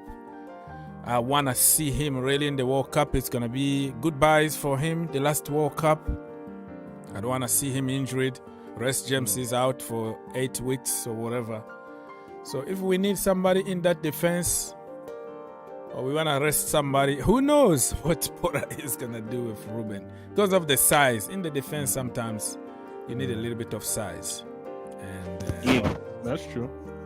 You made a valid point there, Orgs. You made a very valid point, and I've been going on about him, and I know Blue Ice over the past has been as well. My boy Reece James, man, that guy's going to be missing from that team now, man. That's my worry. That's my worry in that team now, because look, I know we got Chalobah who can play there. Yes, we got Aspi. And we got maybe Forfana who can do there as well if he needs to be playing there. But again, we don't know how long he's going to be out for, do we? But again, it's my concern. My concern is that side of it all, because if Aspi's going to start coming into games, now that Reece James is out, my worry is Aspi now. You know, unless he's playing as a back four, then it's not so bad because you've got others to help him out. You know, to come and help him out. But if you're playing in a 3, I think Aspi will be done for me on that side. You know, as much as a true professional that he is, great that he is. You know, he can't. I don't think he, like Thiago Silva, for me, he can't start consistent games. You know, regular, consistent 90-minute games, 2, 3, 4 in a row. If you get what I'm trying to say. Yeah. So that's my only concern to be on that side. I don't know what your thoughts are on that, guys. Yeah, Aspi is a little confusing one. I want to give him the respect that he deserves, but at the same time, we have to win games. This is football, and if it's not your time, it's not your time. We're using him now because we don't have anybody there. So I don't know if we made a mistake by giving him how many years? I don't know, 3 years and increase his salary. Probably we were going to look for somebody younger that can help us. But if he can put up a performance here and there, it's all good. But you know, the nature is catching up on him, man. He's not the same guy who used to be like 5 years ago. But now we have no choice. He's there and he need to play. So yeah, that's all I can say at the moment.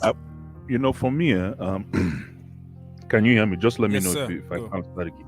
Okay, for me, the problem with me, I was saying this to some of the guys yesterday. I had a discussion with some Chelsea fans last night, and I was saying to them, I said, listen, the way I will measure progression, right, for Chelsea this season under Graham Potter is how we can actually survive without Reece James or a Ben Chilwell or a Cucurella. Because what we collapsed last season. Yes, my brother, Oggs, my brother, that's what I'm trying to say. That because look at what's happening to Liverpool and Trent. You see, this is exactly, Liverpool depends on Trent for creation. And when Trent is having a bad day, the entire Liverpool city is having a bad day. Okay. So with Chelsea, I want to see how we can actually be resourceful. I want to see how we can look inwards and be resourceful and use our players to continue the momentum in Reece James's absence.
Where's Matt? I need to apologize He's to not. Matt. Yeah. Yes? I said Matt, that already earlier on. Matt, if you're watching, I need to give you my He gets his apologies. flowers. Yeah, you He get gets your his flowers, Matt. I've been on your case for almost a season about Kepa, and you stood strong. And listen, DJ, if every other player would do what Kepa did, he deserves Yeah. a shirt.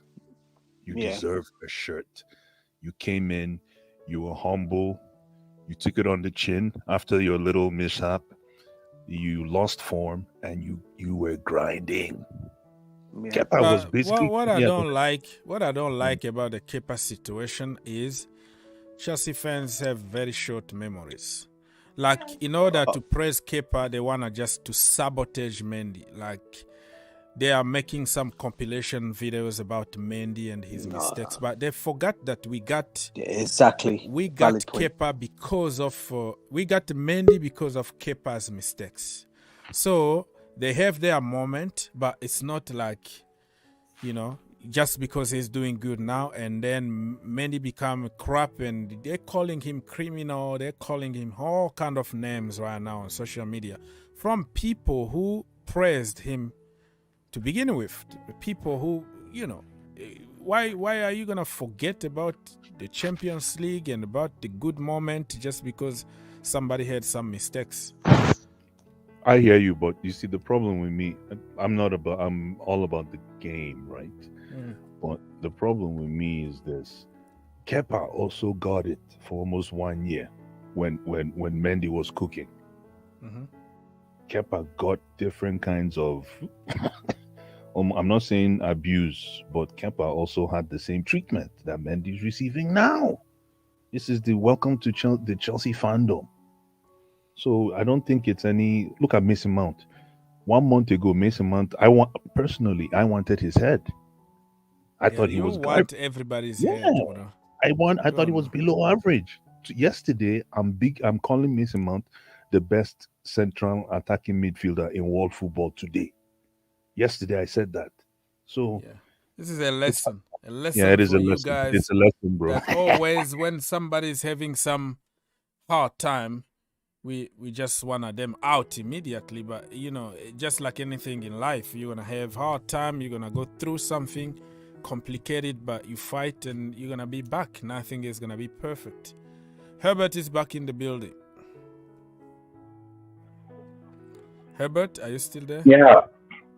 Yeah, I'm there. Yeah. I mean, what are you guys talking about? About everything you want to bring on the table.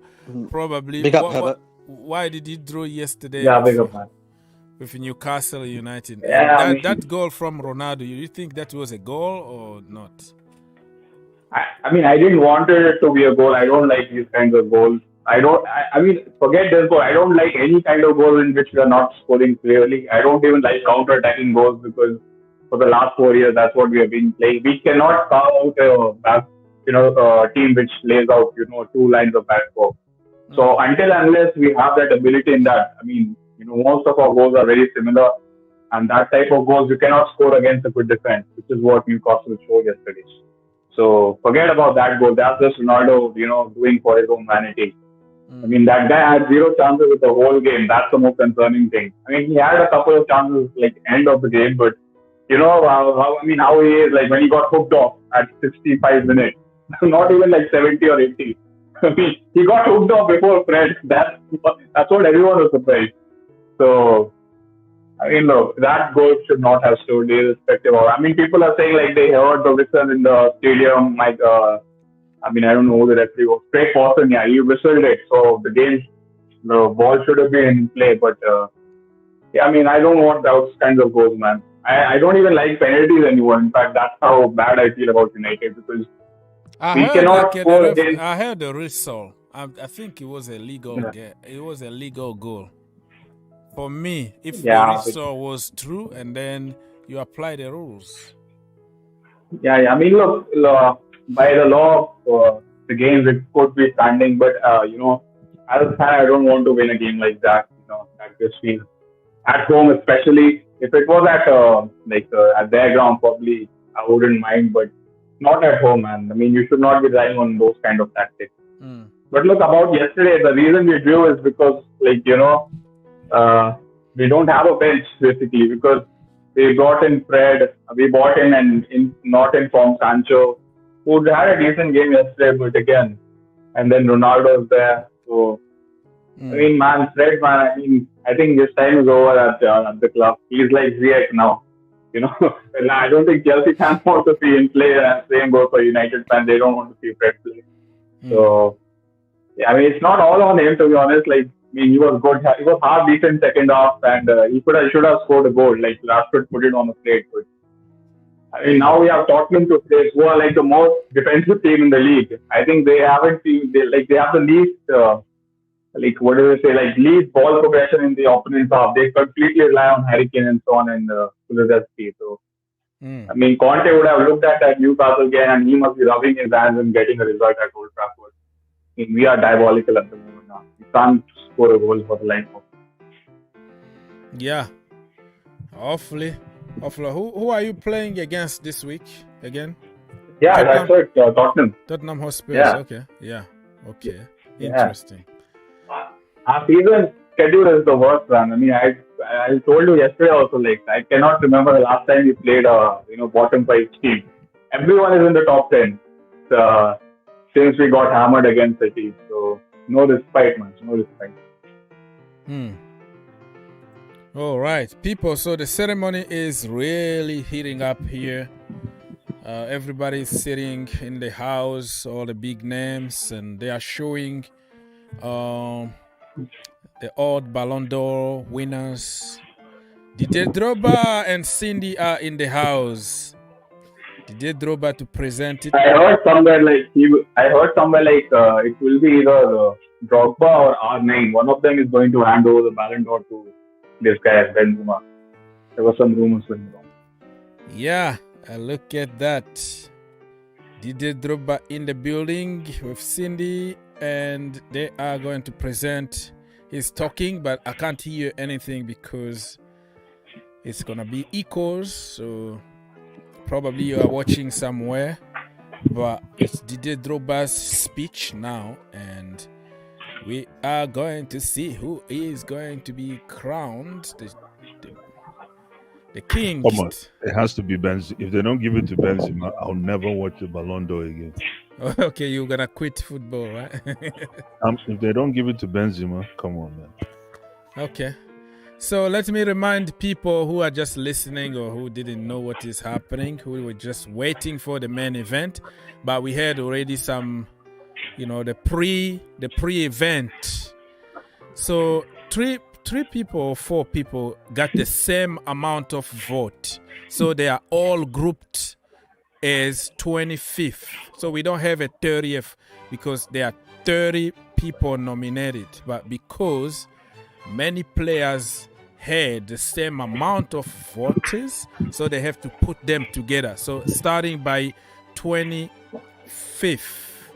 we have Antonio Rudiger, Darwin Núñez, Christopher Nkunku, Mike Maignan, and Joshua Kimmich and Joao Cancelo. They all got the same amount of vote, so they are all 25th. So we move from 25th to directly 22. I hope people understand the logic behind this. I'm not jumping anything because they put everybody together, so they have to jump some numbers. So number 22 is Bernardo Silva, together with Phil Foden and Trent Alexander-Arnold. They all got the same amount of vote, so they are all 22nd on the list. And then we move to 21st on the list. We have Harry Kane, Mr. Harry Kane from Tottenham Hotspurs. And we have here Cristiano Ronaldo, 20th. 17th, we have 3 players in that place with the same amount of vote. It's Dusan Vlahovic, Luis Diaz, Casemiro. Now we jump some numbers. We are in the 60th 1-6, Van Dijk. All right. And then we move to 14th, 1-4. We have two people in that position, Rafael Leao and Fabinho.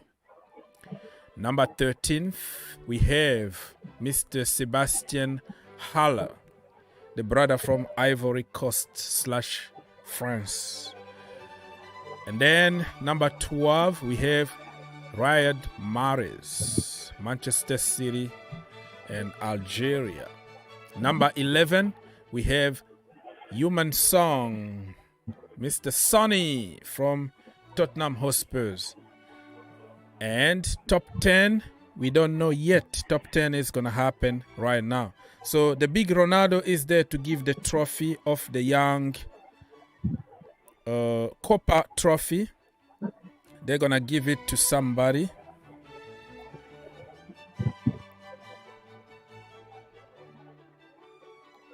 It should be Gavi or something. I'm just watching without listening. I think he won it last season. Probably he's gonna win it again.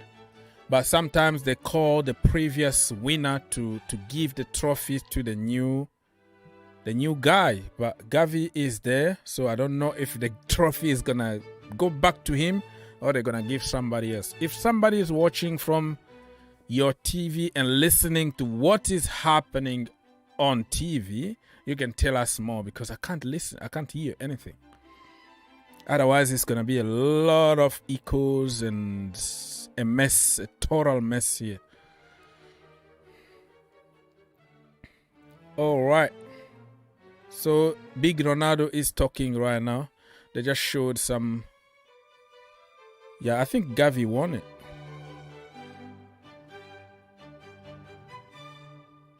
Oh, he's just talking. Pedri, not Gavi. I always confuse Pedri and Gavi. So Pedri was the winner of last season.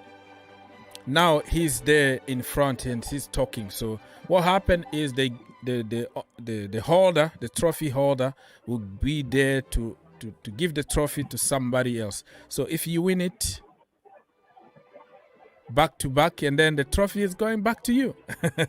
Who knows? So let's see. Kopa trophy is there are Jude Bellingham, Eduardo Camavinga, Gavi. Yeah, that I always confuse Gavi. Nuno Mendes. Those are the people nominees. Jamal Musiala, made in Chelsea through and through, 19 years old.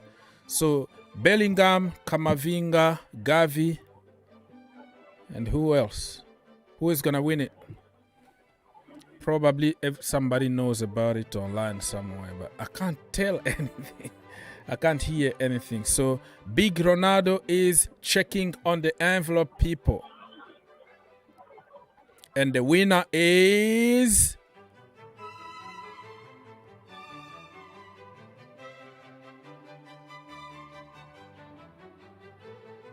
all right. So this is Gavi. Who is this? I don't know. Why is... Wait a minute.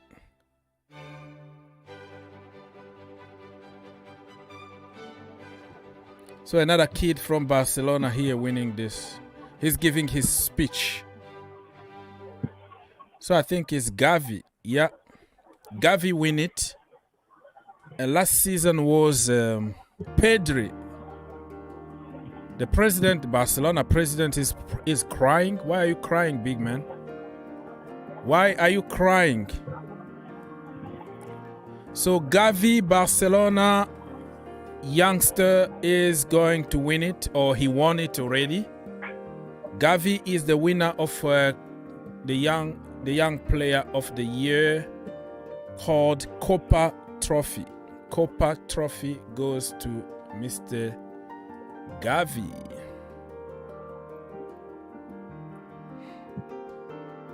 They are showing his skills here on the pitch. He's phenomenal. The kid is good. The kid. I think that's. He's a good player, man. But I feel Musiala and Bellingham, one of them two should have won this award. Yeah, I mean, He's good, but I mean, last year it was irrefutable. Like Pedri was player. Like he played 50 games in his first season for both Spain and Barca. So yeah, I didn't have complaints with him last year. Yeah, this year it should have been one of them too. yeah, I agree with you. Yeah. The problem we have here is like everybody need to come from Spain. There is some kind of lobby there happening because I don't see really anything special that this Gavi guy did better than Bellingham or better than Saka even. I don't know. Musiala also. No, we have to talk about. I think Musiala. I mean, I think he's only 80 and he's playing for in the Bayern's midfield. I mean, that's ridiculous, man. Like the amount of midfielders they have. Like Savitzer, they bought Savitzer from Leipzig, and he starts over him sometimes. Like he's undroppable at the moment. So, I mean, that's a bit of a strange one, man. Like Musiala. Yeah. I have to agree with you. Why everything need to come from Spain? There is a big lobby out there to put them. I don't see anything special Gavi did. If I had even to choose between Gavi and Pedri, I was going to choose Pedri. But it looks like they just switched. You know, last season let's give it to Pedri. This season let's give it to Gavi. No. I'm not gonna accept that. This is injustice in my opinion. This shouldn't be happening. So, yeah, still giving. So let me get something straight. So it's injustice because Jude Bellingham was not considered? No, it's not. We're not saying that. When was the last time, like, somebody from another league is winning it? And even Perez, when he wanted Eden Hazard, he told him, if you wanna win the Ballon d'Or, you have to come to what? So it's been going on for years. It looks like you have to be in one of those teams, even if you don't deserve. But you know, the influence of the Spanish Liga. That's what we're just talking about here. Camavinga is second. Like Bellingham and Musiala are after him. So your point about La Liga if you look at the performances, you look at everything here. So it's not because of Bellingham didn't win, but it's the lobby that's going on over there. Do you see why Lewandowski decided even to go to Spain? Because there is no chance he's gonna win it at Bayern, even if he score 1,000 goals. So he understood how the lobby works in this business, and he wanted to win it. So Didier Drogba is offering some gifts to the guy, Gavi, the young man, who just won the Kopa trophy. Applauded by everybody here. I don't know why the Barcelona president is crying. Why are you crying? It's lobby, it's money. Do you think... All right, so I'm just watching without hearing anything, but just in case you join us, Mr. Gavi. Okay, so top 10, Erling Haaland, number 10. I don't know if this is the real number or they're just like putting names there and announce who is number 10 on the ranking. Okay, Luka Modric, number 9. Yeah, 37 years old. Luka Modric is number 9 on the list of the Ballon d'Or. Vinicius Junior, number 8. It looks like I was right because I guessed everything right here. Vinicius Junior, number 8, my friend. So 10, Haaland. Modric, number 9. And Vinicius Junior, number 8. Now they're gonna give the trophy, Mr. What is called again? Socrates. Socrates trophy is for players who did some humanitarian work. The players that been helping the world during the pandemic or during whatever.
Socrates Award.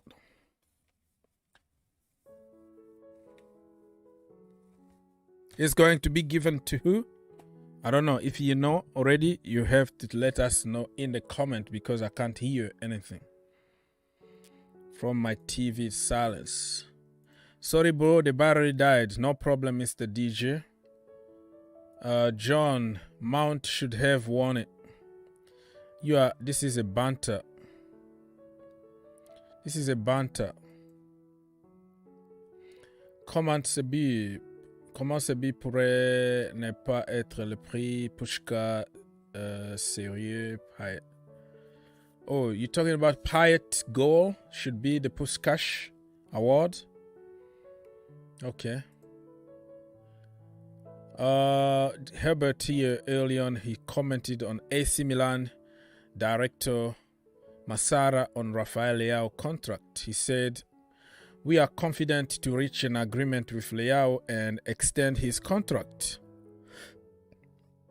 We will try to find a solution to proceed with Rafa for a long time." They always say the same though. But at the end, it's going to be Leao's decision to make. If somebody like Chelsea are offering you crazy amount of money and almost the double of Milan offering you, I think people are going to choose where the money is and where you have more chances to win trophies. European trophies.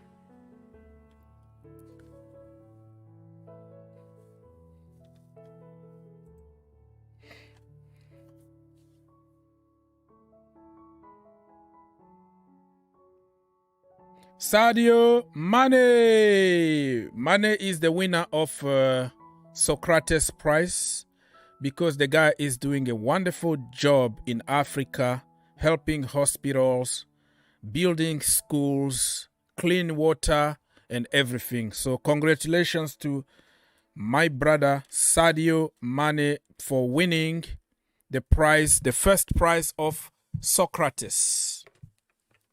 Socrates.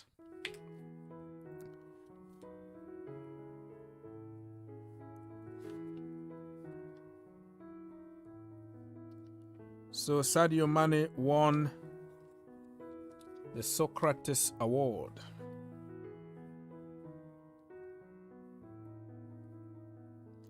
Sadio Mane, Mr. Money in the Bank. Socrates Prize for good deeds, for good... they are showing now the villages and everywhere that he's been walking. So congratulations to him.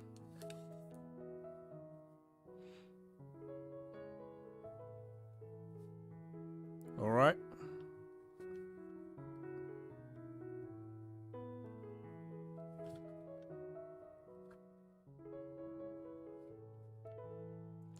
Okay, people. So far, let me just remind you. What is happening is Gavi won the Kopa Award for the Young Player of the Season or of the Year. Mane won the Socrates, I don't know how to pronounce it, award, which is Socrates, which is according to what you're doing around the world. And Mane been helping a lot in his countries, the Senegal. And for top 10 of the Ballon d'Or so far, we have Erling Haaland, number 10, number 9, Luka Modric, and number 8, Vinicius Jr. Now we're going to jump to, next one is going to be the Women Award, right? The Women Award, including 2 Chelsea players, Sam Kerr, and Bright or something. Mid, yeah. So we don't know who's gonna win for the women. So let's wait. Everything is going good according to the plan so far. I wish Sam Kerr can win it, but no, I don't think so. I think somebody else from Barcelona is gonna win it, because you need to be from Spain in order to win any award, any trophy.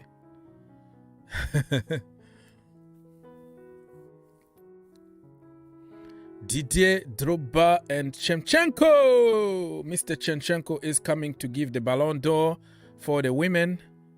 I don't know who is gonna win it. Yeah, Ballon d'Or for women. Who is going to win it?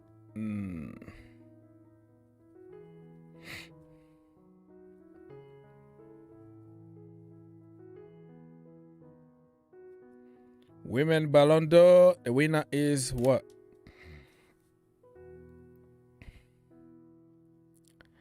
Shevchenko is giving some speech here. Remembering the good old time at Chelsea Football Club with the king himself, Didier Drogba. So I have to refresh this page here before I get copyrighted. You know what I mean.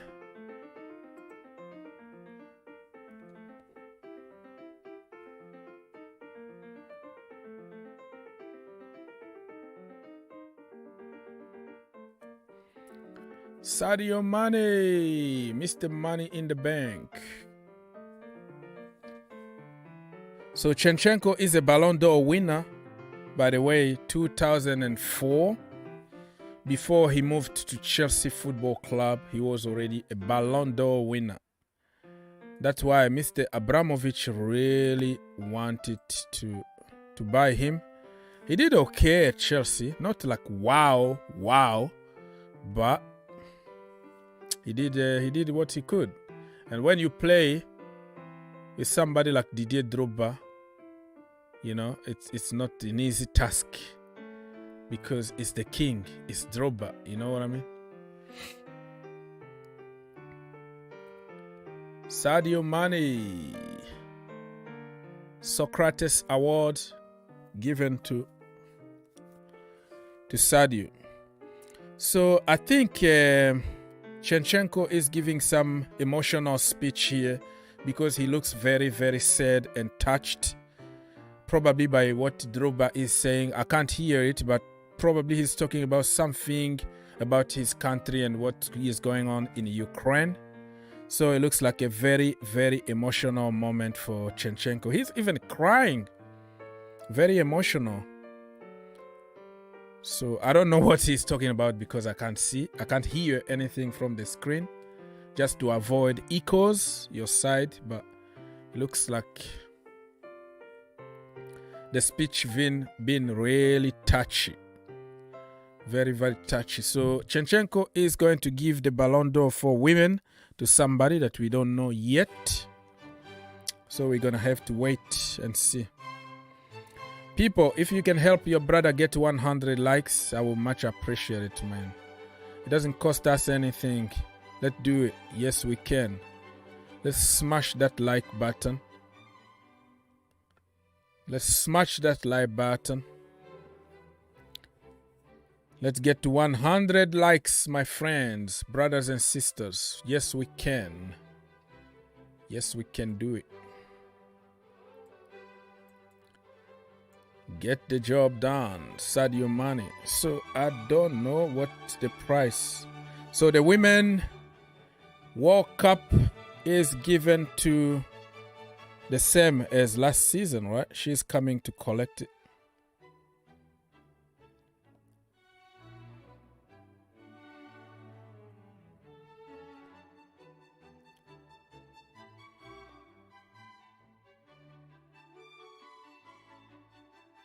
Yeah, the same Barcelona, I think. She's from Barcelona, right? Back to back. Alexia. No, this is another one. Alexia from Barcelona won it. Last season, it was the other girl. I forgot her name. This time is Alexia. I'm not going to even attempt to pronounce her last name. It's said that she got an ACL injury during Euros, Women Euros. So she got a surgery. She got a surgery I think she's recovering from that ACL injury. So Alexia people wins the Ballon d'Or women. Barcelona didn't even win the Champions League women last season, but look at what is happening. All the trophies goes to Spain. So I am suspecting here a big lobby when it comes to these big trophies, because it is what it is. It's Spain. It's Spain, man. Alexia.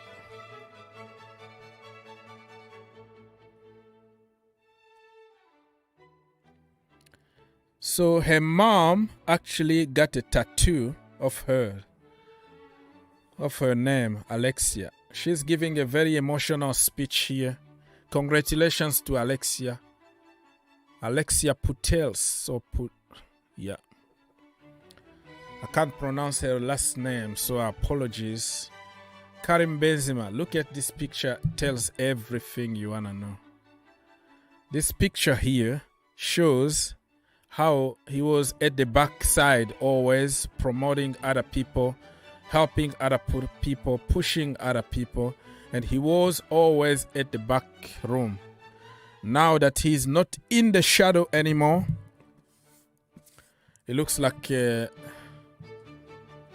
time is Benzema time. Benzema is gonna do it. Benzema is going to do it this time, my friend. There's no way you can convince me that Benzema is not the Ballon d'Or this season. I will be like Blue Ice. I will quit watching Ballon d'Or. I'm not gonna quit watching. Injustice always happens in football. I'm not Blue Ice who is gonna quit watching the Ballon d'Or if Benzema is not the king tonight. Me, I will continue watching, but I will be very disappointed. And he plays for a Spanish team, so you know how it goes. You have to be from Spain. The last time, like somebody from another league won it, probably was a long time ago. Cristiano Ronaldo at Manchester United or something. I don't remember anybody else that won it from another country. So do you find this is normal? Come on. Doesn't look normal. And look, Lyon won the Champions League in the women division. They don't even get a sniff. They don't even get a look. Why it has to be always Barcelona and Real Madrid? Smell fishy to me. It's a little fishy.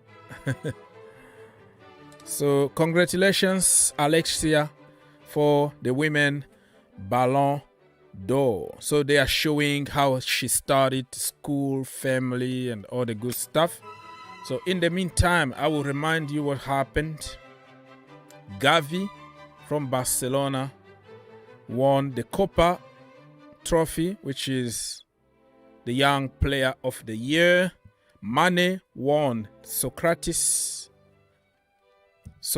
Award for his work with charities. And of course, women Ballon d'Or goes to Alexia from Barcelona. So Barcelona got 2 trophies already so far. Gavi and Alexia, of course. And we have, for top 10 of the Ballon d'Or, we have Haaland number 10, Luka Modric number 9, Vinicius Jr. number 8. So let's wait and see what prize is gonna be next on the screen, and we're gonna try to comment. People, please help your brother get 100 likes. It doesn't cost you anything, my friend. Just one click away. Help me get 100 likes before the end of this ceremony. And if you want to come here and talk to us for free, feel free to do so, because the telephone line is opened for Oh, she's the same girl that won it last season, right? Alexia. Yeah. So back to back. Congratulations. It's said that she suffered from a bad injury, but she's getting the best care, so she's gonna be fine very soon. They're just showing her goals at the moment on the screen. Alexia! Super Alexa, that's what people call her. Super Alexa. Yeah, they showed how she's suffering with that ACL injury. Sad to see her on crunches. She was so angry because it was during Euros, you know. Everybody wanna play for their country, and she couldn't finish Euros. She was very emotional.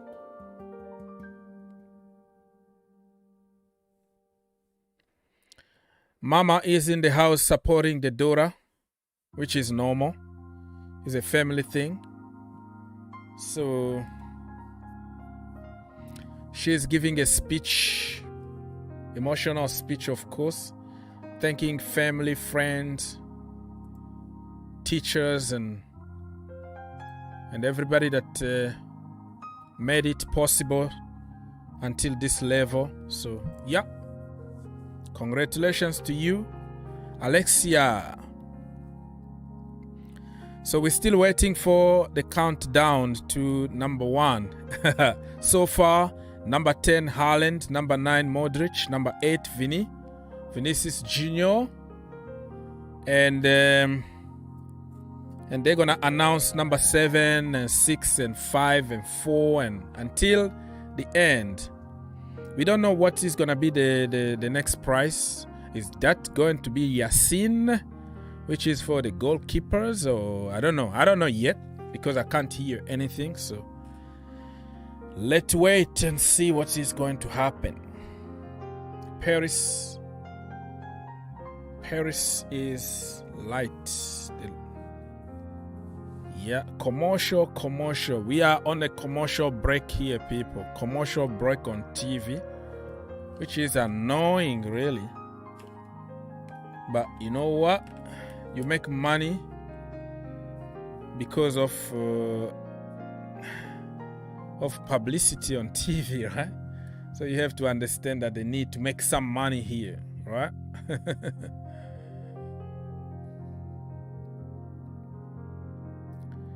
Sadio Mane, Mr. Money in the Bank. So we're just waiting for the next, the second part or whatever part it is of the ceremony, people. We are on a commercial break, so nothing is happening on the screen. So I can't say anything. All I can ask you is to subscribe to the channel and help your brother get to 100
Wendy Renard.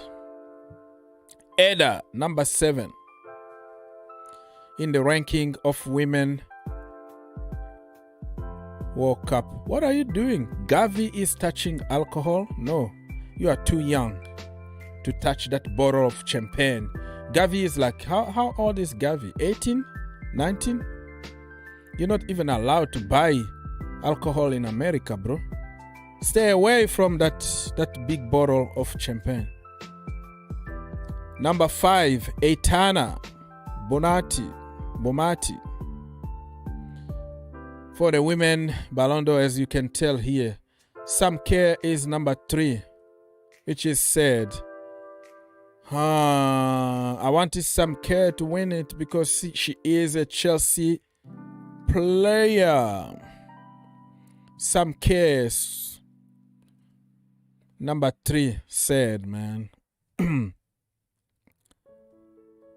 Sad. She's a goal-scoring machine, beating people for fun. And number 2, Beth Mead from Arsenal. Yeah. Listen, somebody who won Euros, right? Big trophies like that. If they were from Spain, they were going to win. But Alexia won it. They didn't win anything in Europe. They won domestic trophy in Spain, and all of a sudden she's the Ballon d'Or. I don't get it. For other girls who won like Euros, okay, and other girls who won the Champions League, how the hell that works is beyond me. There's a lot of lobbying here behind the scenes. Everybody needs to be from Spain. It's sickening. Back to back, Alexia won the Ballon d'Or last season and this season. I don't get it, but it is what it is. It's Spain, so. Okay, my people, we are getting closer and closer to 100 likes. If you can push that like button. It doesn't hurt you. It's not gonna hurt you, my friends. Let's get to 100 likes. Your brother been here for 3 hours. If you wanna bless me with 1 like, I'll take it. Only few likes to go until we are 100. So double check if you haven't liked and do it, please. All right, what is happening on the screen now? We are on a commercial break because they have to make money. Somebody said that Kamavinga got robbed from the Kopa trophy. Yeah, I don't know. I think Spanish boys don't really deserve that trophy this season, but they are from Spain, so everything needs to go to Barcelona or Real Madrid. That's the way it is. Ballon d'Or, people. We are back from the commercial break. So we are heading slowly and surely to the... not the end, because it's going to take more names to be here on the list and more trophies like the goalkeepers, Yashin trophies and others. So we're still here for a lot of minutes. They are presenting another big trophies. I don't know for what that trophy is about. Who is going to get it? We don't know.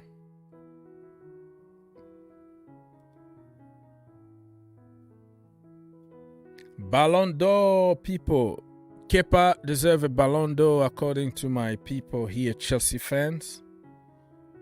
Maybe next year. Maybe next year when Chelsea win the Champions League and Kepa probably win the World Cup or something. I don't even know if he's gonna be there. He's gonna be in the World Cup. So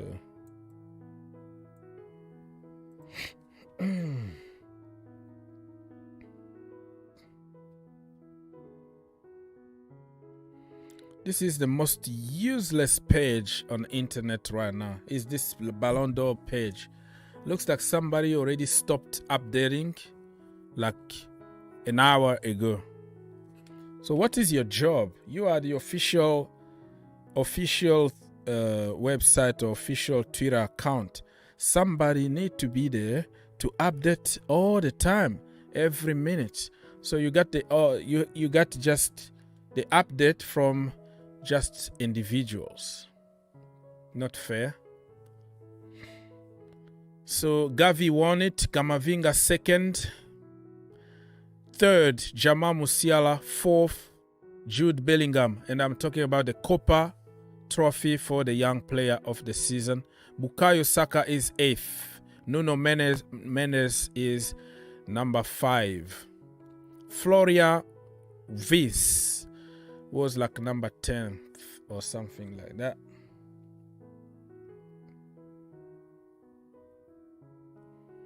Yeah, this page is just a useless piece of crap. They don't update anything. You're just getting some we're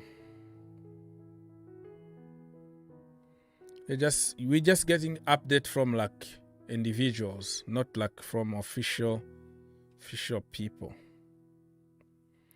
So for the women, Alexia, Beth, Sam Kerr, Lina, Aitana for top 5 of the Ballon d'Or. Somebody is gonna give a trophy to somebody on the screen. I can't hear anything now. A trophy is gonna be given to some kind of charity or some other work.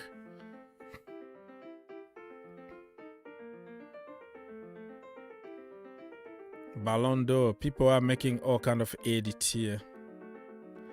Robert Lewandowski is called on the stage, but we don't know for what.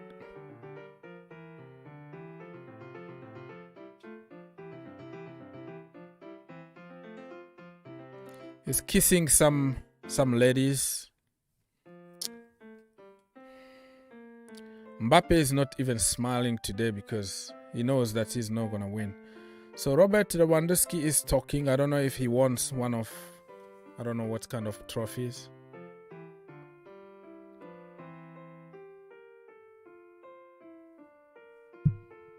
So he's talking and talking. They are showing Robert Lewandowski scoring goals, or probably top scorer. Okay, probably that is the trophy that he won. He scored more goals in the world than anybody else last season. Or this year, this calendar year. It's not a season anymore. It counts from January to whatever month it is. And why they are doing it in advance? Because if you're gonna take to consideration one calendar year and we're still in October, why are you doing this? You have to go at least until December.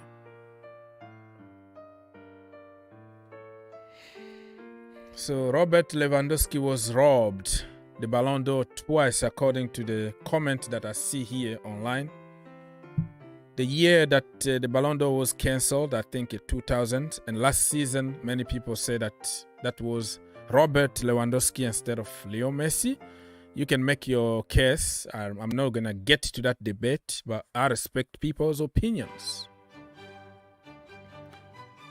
So you have live update here from the Ballon d'Or. Okay, so Lewandowski won the Müller trophy. Okay, so Lewandowski just won the Müller trophy, which is the best scorer, the top scorer in the world, or whatever it is. So he won one trophy already. He doesn't have any chance to win the Ballon d'Or, even if he scored 100 goals here. No, not gonna happen this time around. And you might have to wait a little bit. Somebody says Stevie G sucked. I don't know. I don't have the news yet, my brother, but I'm gonna have to double check because I am focusing on this ceremony called the Ballon d'Or.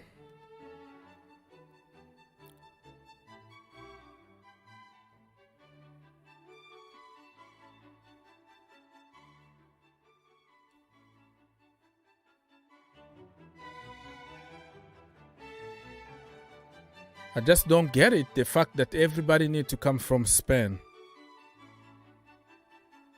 Yeah.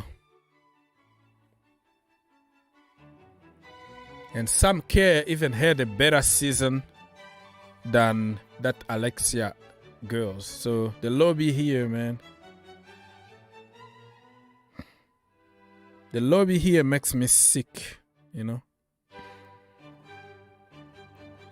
So Robert Lewandowski won the Muller Award, which is top scorer in the world or in Europe. I don't even know if they consider the world other continent because it goes always to Europe. If somebody from the South Africa, whatever,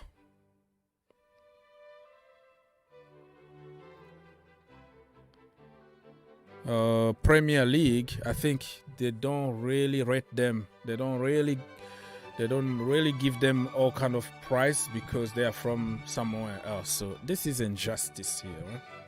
I don't like injustice, but this is the world that we are living in. It's the world of lobbying and the world of evil. So what is happening on the screen right now? They are just showing some goals from some people.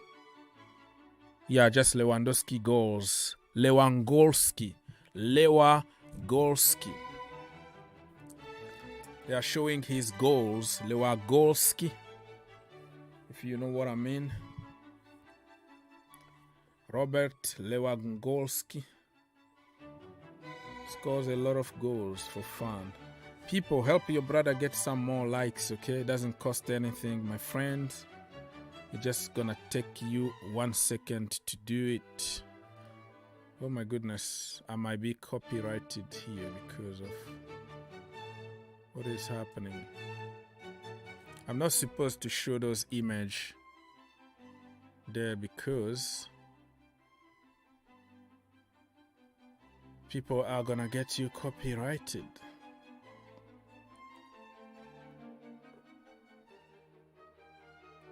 So the Muller trophy goes to Mr. Lewandowski.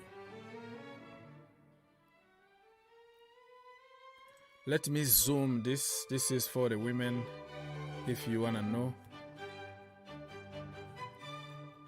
Women Ballon d'Or, I just don't get it.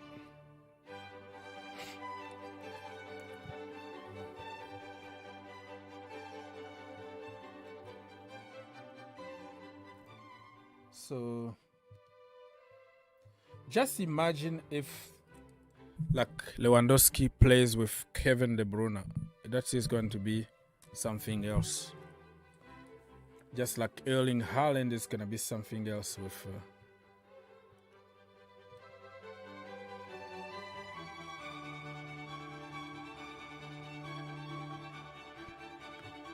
Spain is superior. No, it's lobby. It's about corruption. You have to be from Spain to get certain kind of prizes. It's corruption, bro. It has nothing to do with being better than the other. It's just pure corruption. You're not gonna convince me on anything.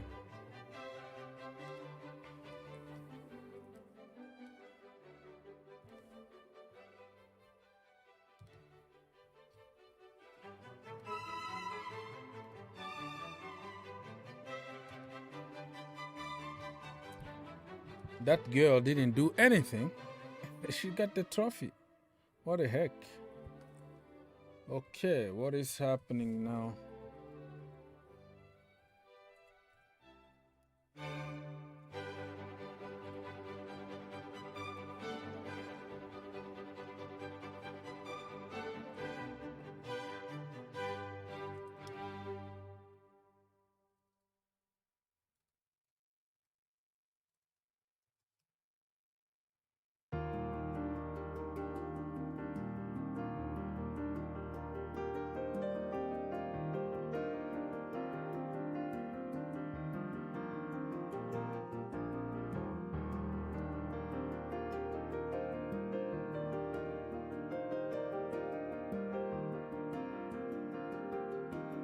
Okay, people, so you can see everything on your screen right now. I'm trying to fix something here.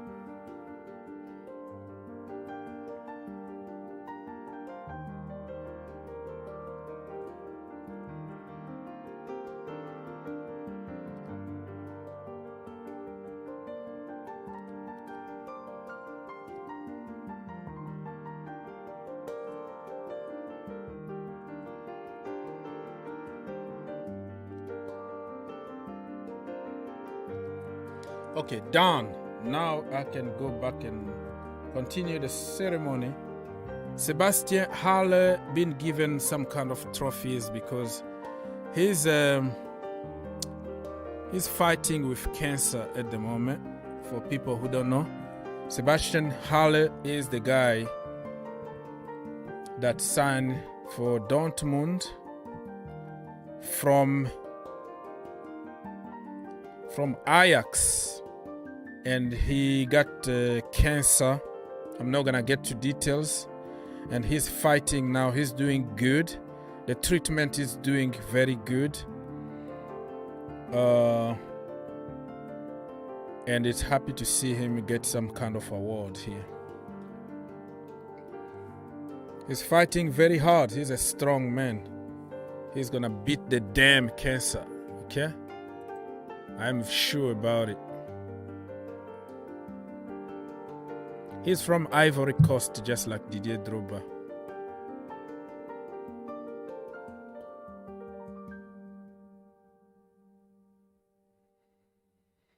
So let's continue with the countdown here. Mo Salah, number 5. So the last count. Kylian Mbappe, number 6. All right. I don't know what they're talking about on the screen right now.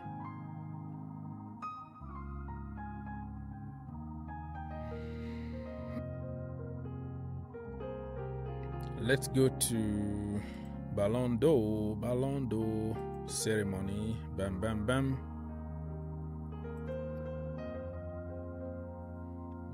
It's a very long ceremony, my friends.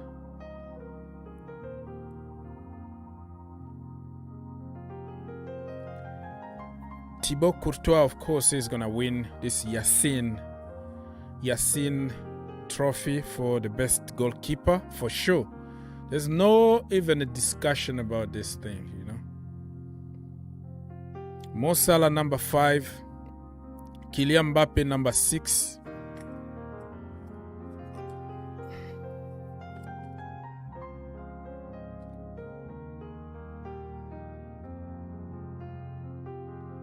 Who is number 7? Yeah, I think number 7 was Thibaut Courtois. I forgot to say. Thibaut Courtois, number 7. Yeah, Courtois won the goalkeeper of the season, people. In the Ballon d'Or list, he came number 7. Number 7, Courtois. Number 6, Mbappe. Number 5, Salah. And the goalkeeper, the winner of Yashin trophy is Thibaut Courtois. Yashin is Courtois.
But pretty much everybody knows who's going to be there. I think they're going to take another commercial break. This is crazy. Well, they have to make money to pay people, though. So, commercial break, people, before the big moment and before giving the trophy to somebody. We're just waiting now. Is a commercial break.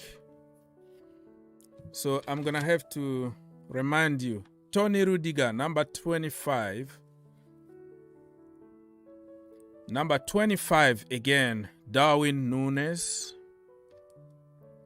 Don't ask me why there are like 4 number 25 because all of them got the same amount of vote. Number 25 again, still Christopher Nkunku from Leipzig and the French national team. So we have number 25 with the same amount of vote, Mike Maignan, AC Milan and France. Number 25, again, Joshua Kimmich. They are showing all that on the screen. Joshua Kimmich and number 25 again, Joao Cancelo, Manchester City and Portugal. So all of them got the same amount of vote. That's why we have to skip some numbers here. So we are number 22, Bernardo Silva. Number 22 again got the same amount of vote. Phil Foden, Manchester City. Come number 22 again, Trent Alexander-Arnold from Liverpool. Same amount of vote. So they are all the same position. Number 22, 3 people. And then we move to number 21, Harry Kane, Tottenham Hotspurs.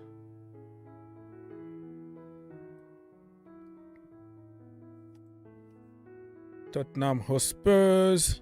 And number 20, Cristiano Ronaldo.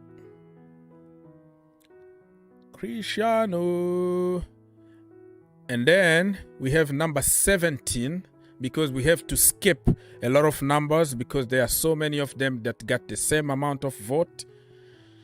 So 17, Vlahovic, Luis Diaz from Liverpool.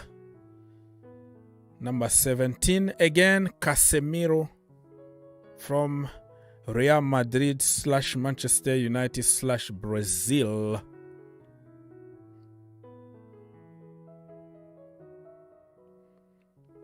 / Brasilia.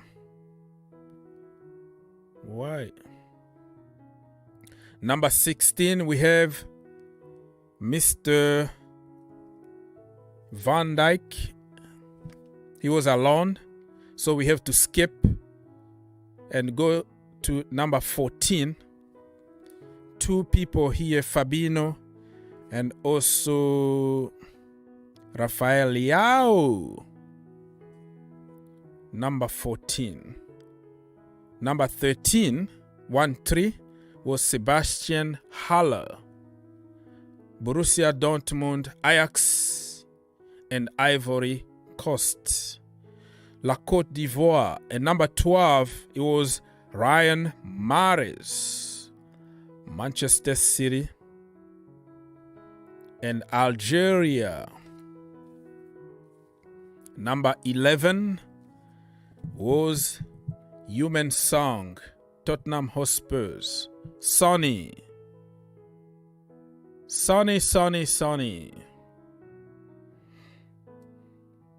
And number 10, Erling Braun Haaland. Manchester City, Borussia Dortmund, and all that. Number 9, Luka Modric.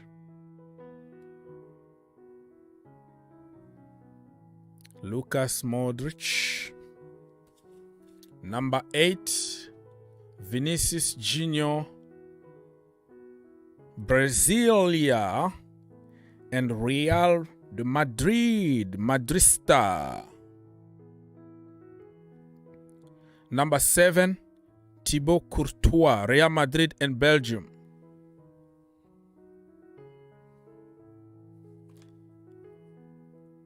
Courtois, man. Number 6 was Kylian Mbappe on the Ballon d'Or. Kylian Mbappe. And number 5, Mohamed Salah, the king of Egypt. Egyptian king, Liverpool and Egypt. Final of the African Cup of Nations. That he lost to his brother and friend, Mr. Salah. So top 4 now. Top 4 after this commercial. We're still on commercial break, people. It's annoying commercial all the time, but that's how they can pay their bills. You know what I mean? They can pay their bills.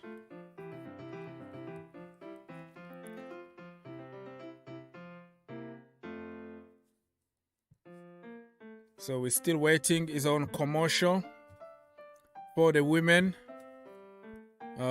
Somebody asked, it's Alexia who won the women. Alexis or Alexia from Barcelona won the Ballon d'Or for women. And the prize, the Socrates prize, which is the prize for people who do some charity work, give a lot of money, help people, hospitals and school, went to Sadio Mané. The first Socrates prize went to Sadio Mané. And for the kids, the Kopa trophy for the youngsters went to Gavi from Barcelona. So all the big trophies need to go to somebody who plays in Spain. That is the rule for years. A lot of lobby there because I don't see anything that this Gavi guy did better than Bellingham or Bukayo Saka, you know, Jamal Musiala. Those are really the bowlers. Those are the kid. Gavi, okay, good guy, good kid, but there's nothing really he did. I would have even gave it to Pedri because Pedri even did better than Gavi, you know.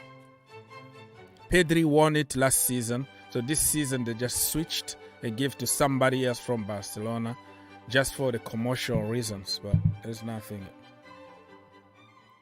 Yeah, I'm leading my agenda here because there is nothing. Can you explain to me why Alexia won it? No Champions League, nothing. I think they won 1 trophy in the domestic level. She wasn't even the top scorer. And you have England national team won Euros in the women division. There are some other girls there that won the Champions League women. They're killing it. They score more goals. They won more trophies. But still, the trophy need to go to Spain. So we all know how. Yeah, being a bowler is not enough. If it was about being bowlers, and then Lewandowski was going to win the Ballon d'Or like 3 times, right?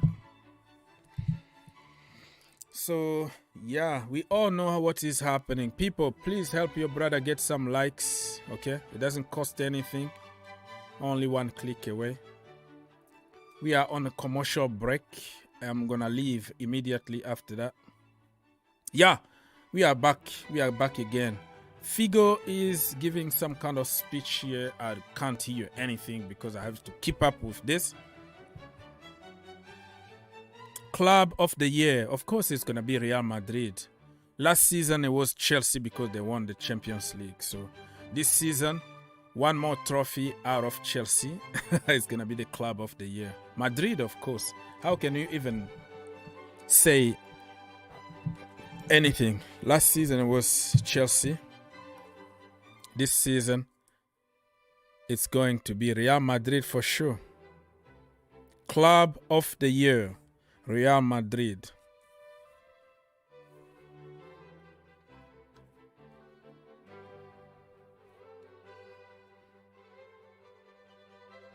I'm sure, my brother, Michael, CS, if you, I don't even know what name to call you. I call you Alta, I call you are a character. So, look at this, right? Let me make you laugh a little bit. Why is not scrolling? This guy here, Mr. Speed, I show speed, right? I show speed. Nominee for Ballon d'Or, I show speed.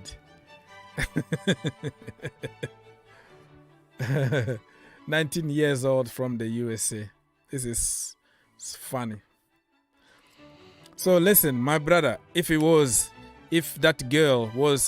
prize, the Ballon d'Or was given to somebody from Real Madrid, you are not going to say what you're saying now. But just because it was given to somebody from Barcelona, I completely understand your biased opinion as usual. I show speed is nominated, is the Ballon d'Or, people.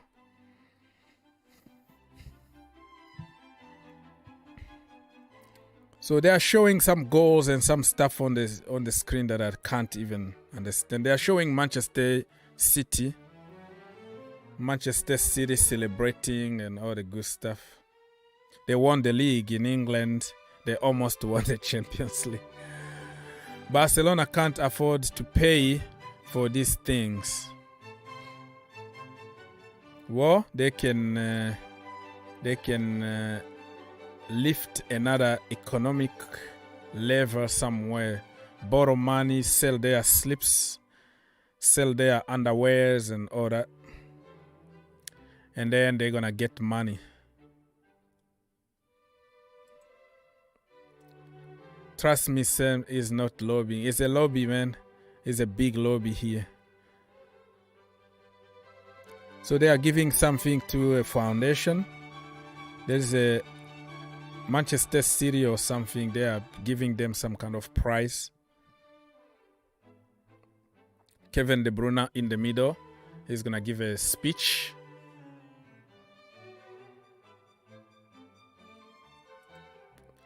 Yeah, I don't respect Barcelona at all. They cheat a lot. They got away with a lot of decision. Every time they got a decision against them, they cry like babies for years because a small, tiny decision went against them apparently. But the decision that they complain about are the right decisions or like the 50-50 decisions. But the decisions that they got away with are like visible decisions, like the disgrace drawback decisions, corruption everywhere. They steal other people's players. So what do you expect me to say? I'm a Chelsea fan. I am supposed to hate Barcelona. That's what we do. What do you want me to do, brother?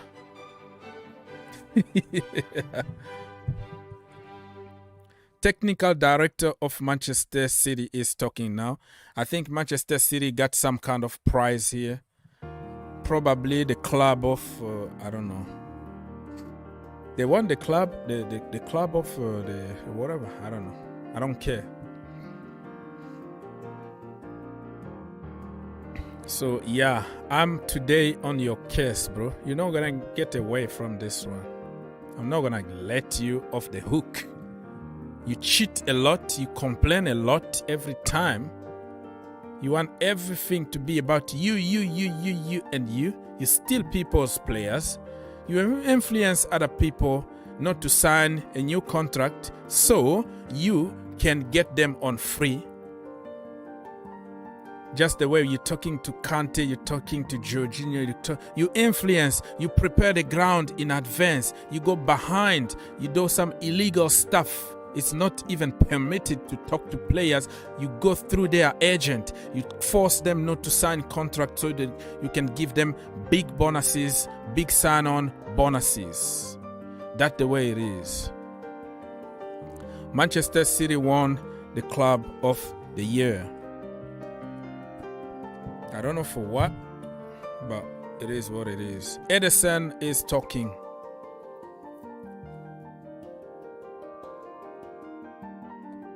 So, brother, I am on your case today. You are not going away. Today, I am going to punch you from every angle because I have enough. It's a disgrace. Disgrace, man. Disgrace.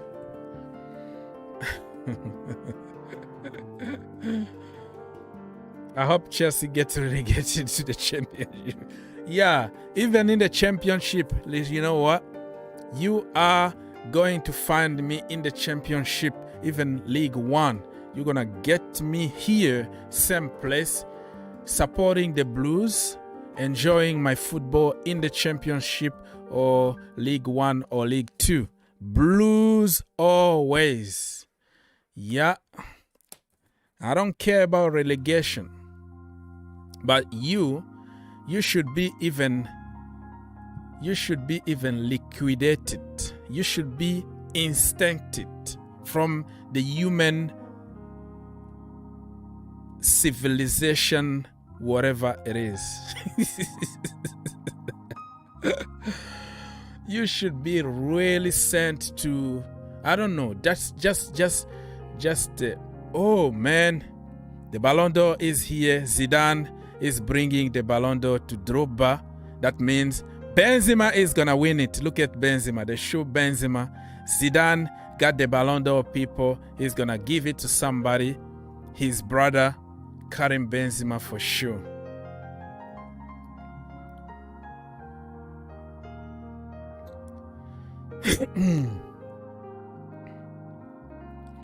So yeah, the big moment is here, people, and I have somebody that I can punch from every angle here because he is promoting Barcelona here on my show. Barcelona is supposed to go, the president's supposed to go to jail, like 10 years in jail, and do some community service for 20 years. And all the team needs to be liquidated. They need to disappear from the earth. They need to go. Okay? And we create a new team in Barcelona that will be more clean, that will have some clean hand. So the Ballon d'Or is going to be given to somebody right now. Didier Drogba is talking and give the word to Zidane. And it's a respectful exchange between the two legends here, Drogba and Zidane. The big moment is here. Yeah.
from his home, and like, yeah, I think he's gonna send him some word and say, congratulations, brother, because you helped me get some Ballon d'Or myself. Now I am going to send you some encouragement. Kylian Mbappe doesn't look like he's happy though.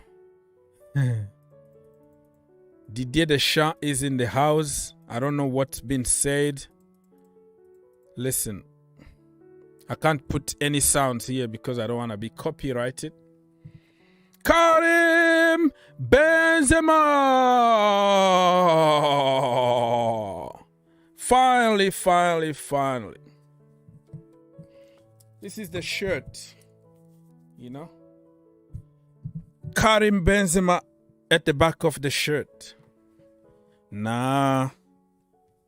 No. But listen.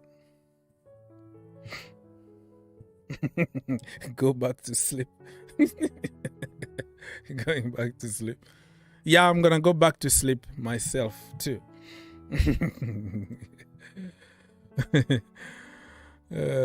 Today, brother, anything that has to do, you know, I used to own like Barcelona shirt, right? Because I collect shirt, football shirt. I don't care about a team.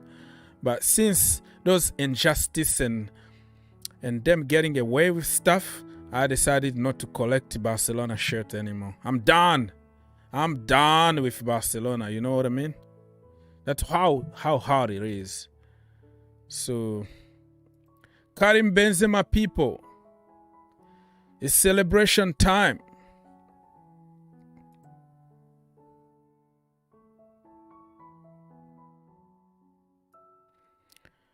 Karim Benzema.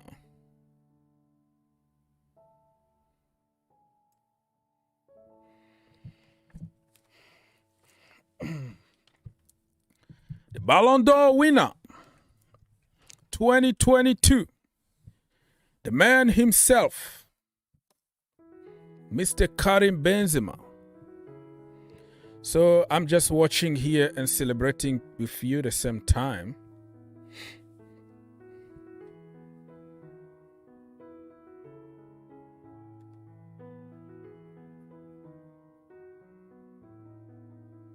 They're just showing his goals and how it started and how it's going. We don't know how it's going to end.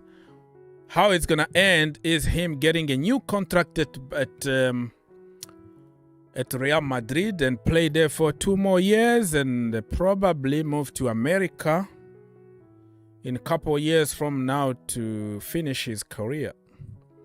So everybody is talking about Karim Benzema now. His former coaches, his such and such. Everybody is celebrating right now. It's celebration time, people. So the show is about to end, people. Let me just go and read some comments here. Ogs is wearing any country's shirt, sickening. Well, my root is from France, if you never knew. So I have a passport from there. So I have many passports in my life. So I have to support my root, right? So I'm not wearing any countries. I love shirt. I collect shirt. I have even Ecuador shirt. You know that? So there's nothing wrong with this. I'm a shirt collector. I collect shirt. Let's see. Messi will be that podium next year. Well, hopefully. He's still very young. So he might win it next year. We don't know. Where he's going to play next year. If he goes to what? If he goes to Miami, and then it doesn't count. It looks like people don't play football anywhere else, only in Europe. Ogs is a sellout. Yeah, of course. I'm sold.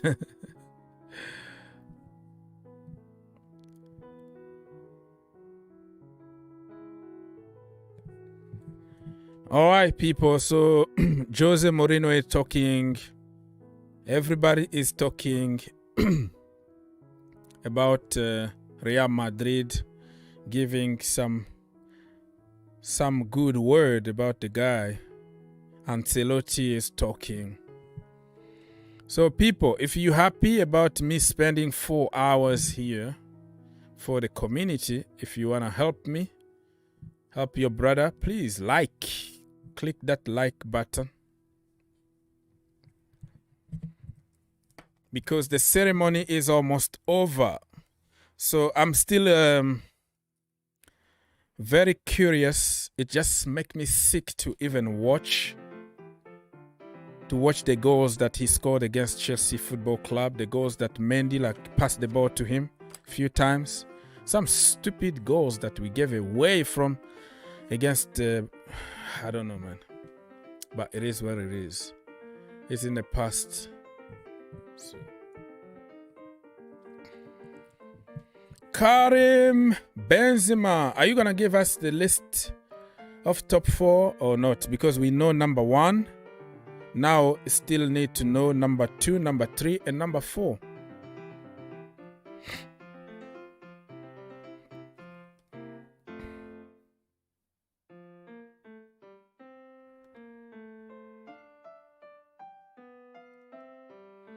Benzema is talking, giving a nice speech.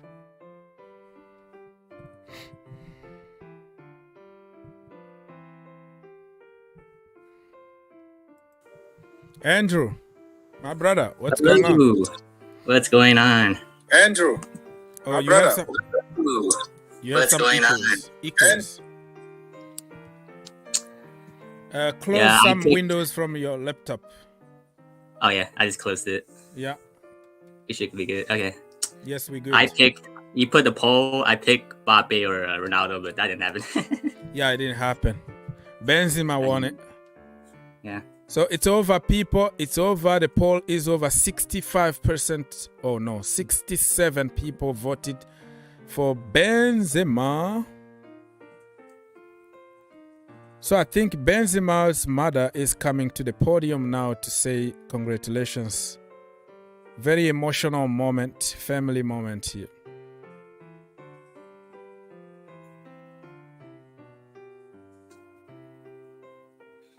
So I know I wasn't here when Tuchel got sacked.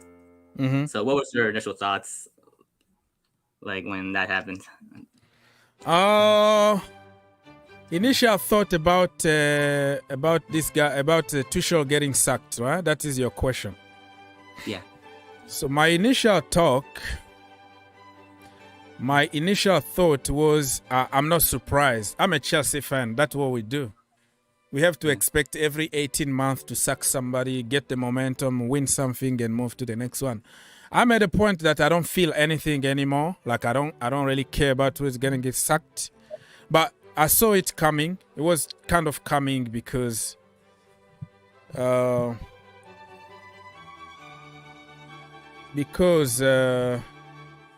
Tuchel didn't want to talk to the owners. He didn't want to cooperate. He didn't want to make calls and convince players to come. He didn't see the same vision as the owners. You could tell that he was coming. So he got always in trouble with the owners everywhere he been. It needs to be his way or no way. So I kind of saw it coming. That's why I wanted him to change so he doesn't get sacked. So I didn't really feel anything, to be honest with you. It's just like, it's a Chelsea thing. Yeah. Kind of. How about yourself? Yeah, to be honest, I was surprised he got sacked really early. Yeah. I thought we would give him another season or so to see if he's going to make any big changes that we need. Because I think we could have made top 4 with Tuchel. I just didn't think we'd do well in the Champions League with him, if that makes sense. Yeah. Because now, like, this attack's like really different. Like, we're moving the ball a lot more quickly on the counter-attack side. But then again, like, people have debates like the attackers miss chances, but then they get frustrated with Tuchel, like so many of the games we played. So I think that's a huge shocking thing to see. Like, I'm not sure. Yeah, me shocking in term of I didn't see it like immediately coming. I just saw it coming, but I didn't expect it to be that sudden because he was given money until the transfer window was over. So I was like, yeah, he's not gonna get sacked because he bought his players. He's gonna build his team, and all of a sudden, he was out. But about sacking, I wasn't really surprised because it was going to happen at some point because I could see that he doesn't want to cooperate with anybody. But immediately, I didn't think so. I just thought that he was going to be given time to work with his players and we can judge him from that. But like I said, at the end, it is what it is because I don't make decisions. Yeah. Okay, people. So we are going we are going slowly and surely to the end of the show. Karim Benzema won it. He's giving a long speech. He called his mother. He's thanking everybody on earth and all that. So I've been here for 4 hours. Oh wow. So I'm gonna have to leave very soon. If you feel like you wanna come here and talk to us, feel free to do so. Or you wanna comment or you wanna ask a quick question, feel free to do it because I am going to leave. Let me just remind you, people that won trophies. Gavi for the trophy. Oh yeah. So Sadio Mane came second. Kevin De Bruyne third and Lewandowski fourth. Wow, Sonny came second? Dang. Sadio, yeah. Lewandowski fourth. And Kevin De Bruyne KDB third. Yeah, so that is your Ballon d'Or. So I'm going to just remind you everything that's happened today, people. Gavi won the trophy Kopa, which is for the young player of the year. And we have Sadio Mane won the Socrates Award, which is for people who are doing some charity work, spending money on the nice cause. And the women Ballon d'Or was won by Alexia from Barcelona. Yashin trophy for the goalkeepers. The best goalkeeper of the year, Thibaut Courtois, of course, Real Madrid. And let me give you top 10 of the Ballon d'Or. Number 10, Erling Haaland. Number 9, Luka Modric. Number 8, Vinicius Junior. Number 7, Thibaut Courtois. Number 6, Kylian Mbappe. Number 5, Mo Salah. Number 4, Lewandowski. Number 3, Kevin De Bruyne. Number 2, Sadio Mane.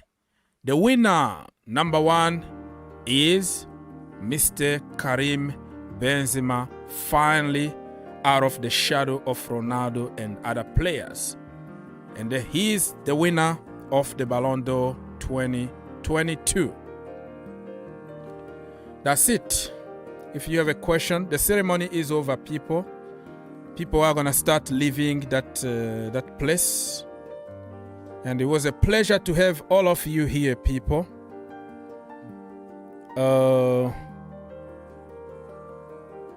Some people try to promote their shows here. So thank you for somebody who blocked them there. Thank you, Dank, Mr. Thank you so much for blocking them because they always come here to promote their illegal stuff. People, so I'm going to be here for 5 more minutes just in case somebody want to jump quickly, give your opinion about the Ballon d'Or or about everything. This is your last chance because I'm going to have to leave. Andrew, talk to me, bro. You're not saying anything. You're a very quiet guy.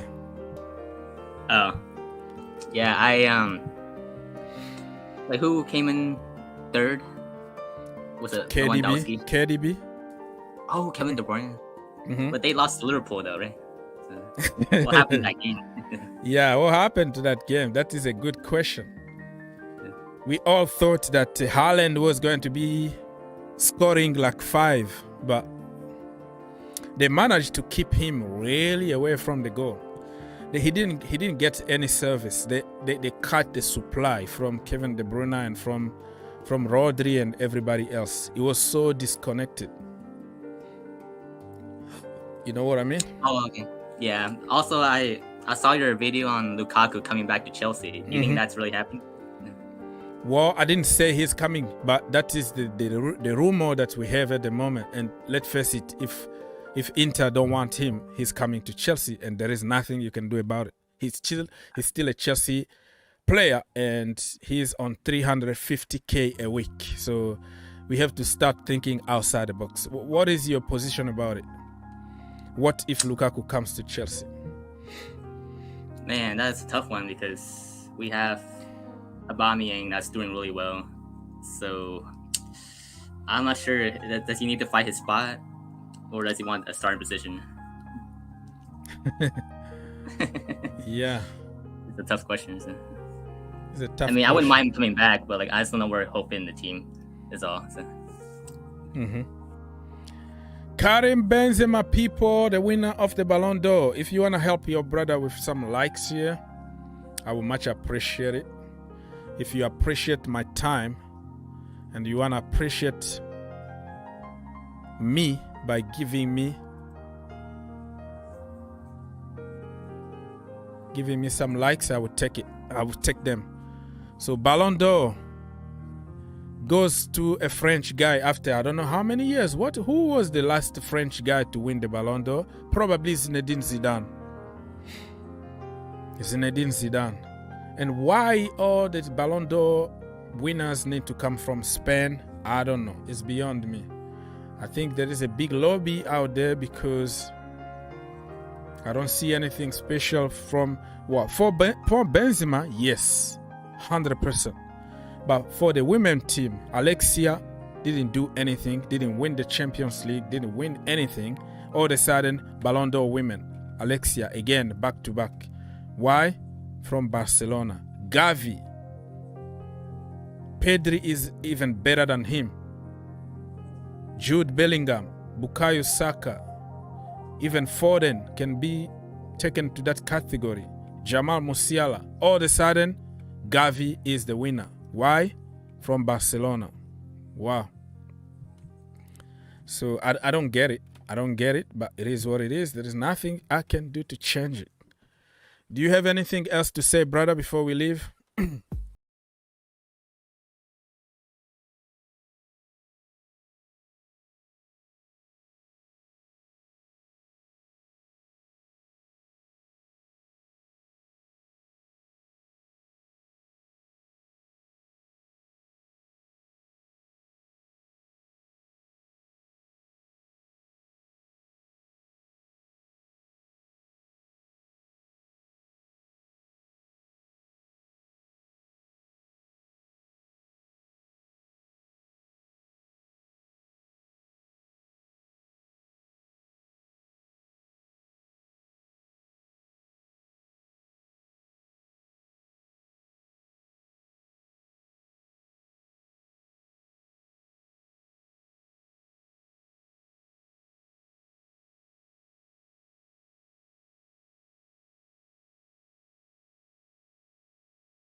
You know, you're building something, you're gonna go down, up and down, up and down. I don't think we are ready for the league, but anything can happen in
explain to me how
how they're doing.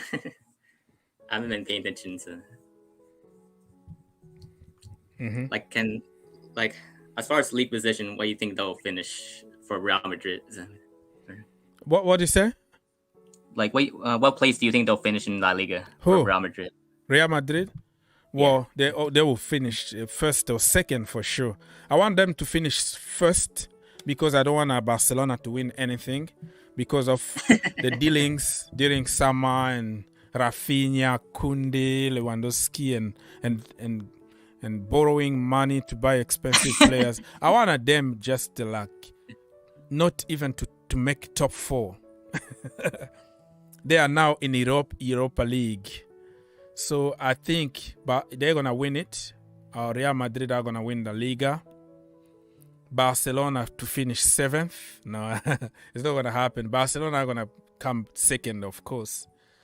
But yeah, I don't want them to win anything so they can learn that, just because you spend money or you steal other people's players don't make you make a good team, Just because you spent money doesn't mean that you're going to build a good team. That makes sense? Yeah, it makes sense. So, people, the ceremony is over. My brother Andrew, thank you for helping. Thank you for stopping by. Yeah, thank you. Probably next time. We have a game on Wednesday, Chelsea against Bradford, right? The match preview is coming your way on the Green Turf YouTube channel and some other content coming your way. Much appreciate your love and support. On your way out, don't forget to like, man. 1 like, 1 sub. That's all I'm asking from you, my friend. And I will see you next time. Thank you so much.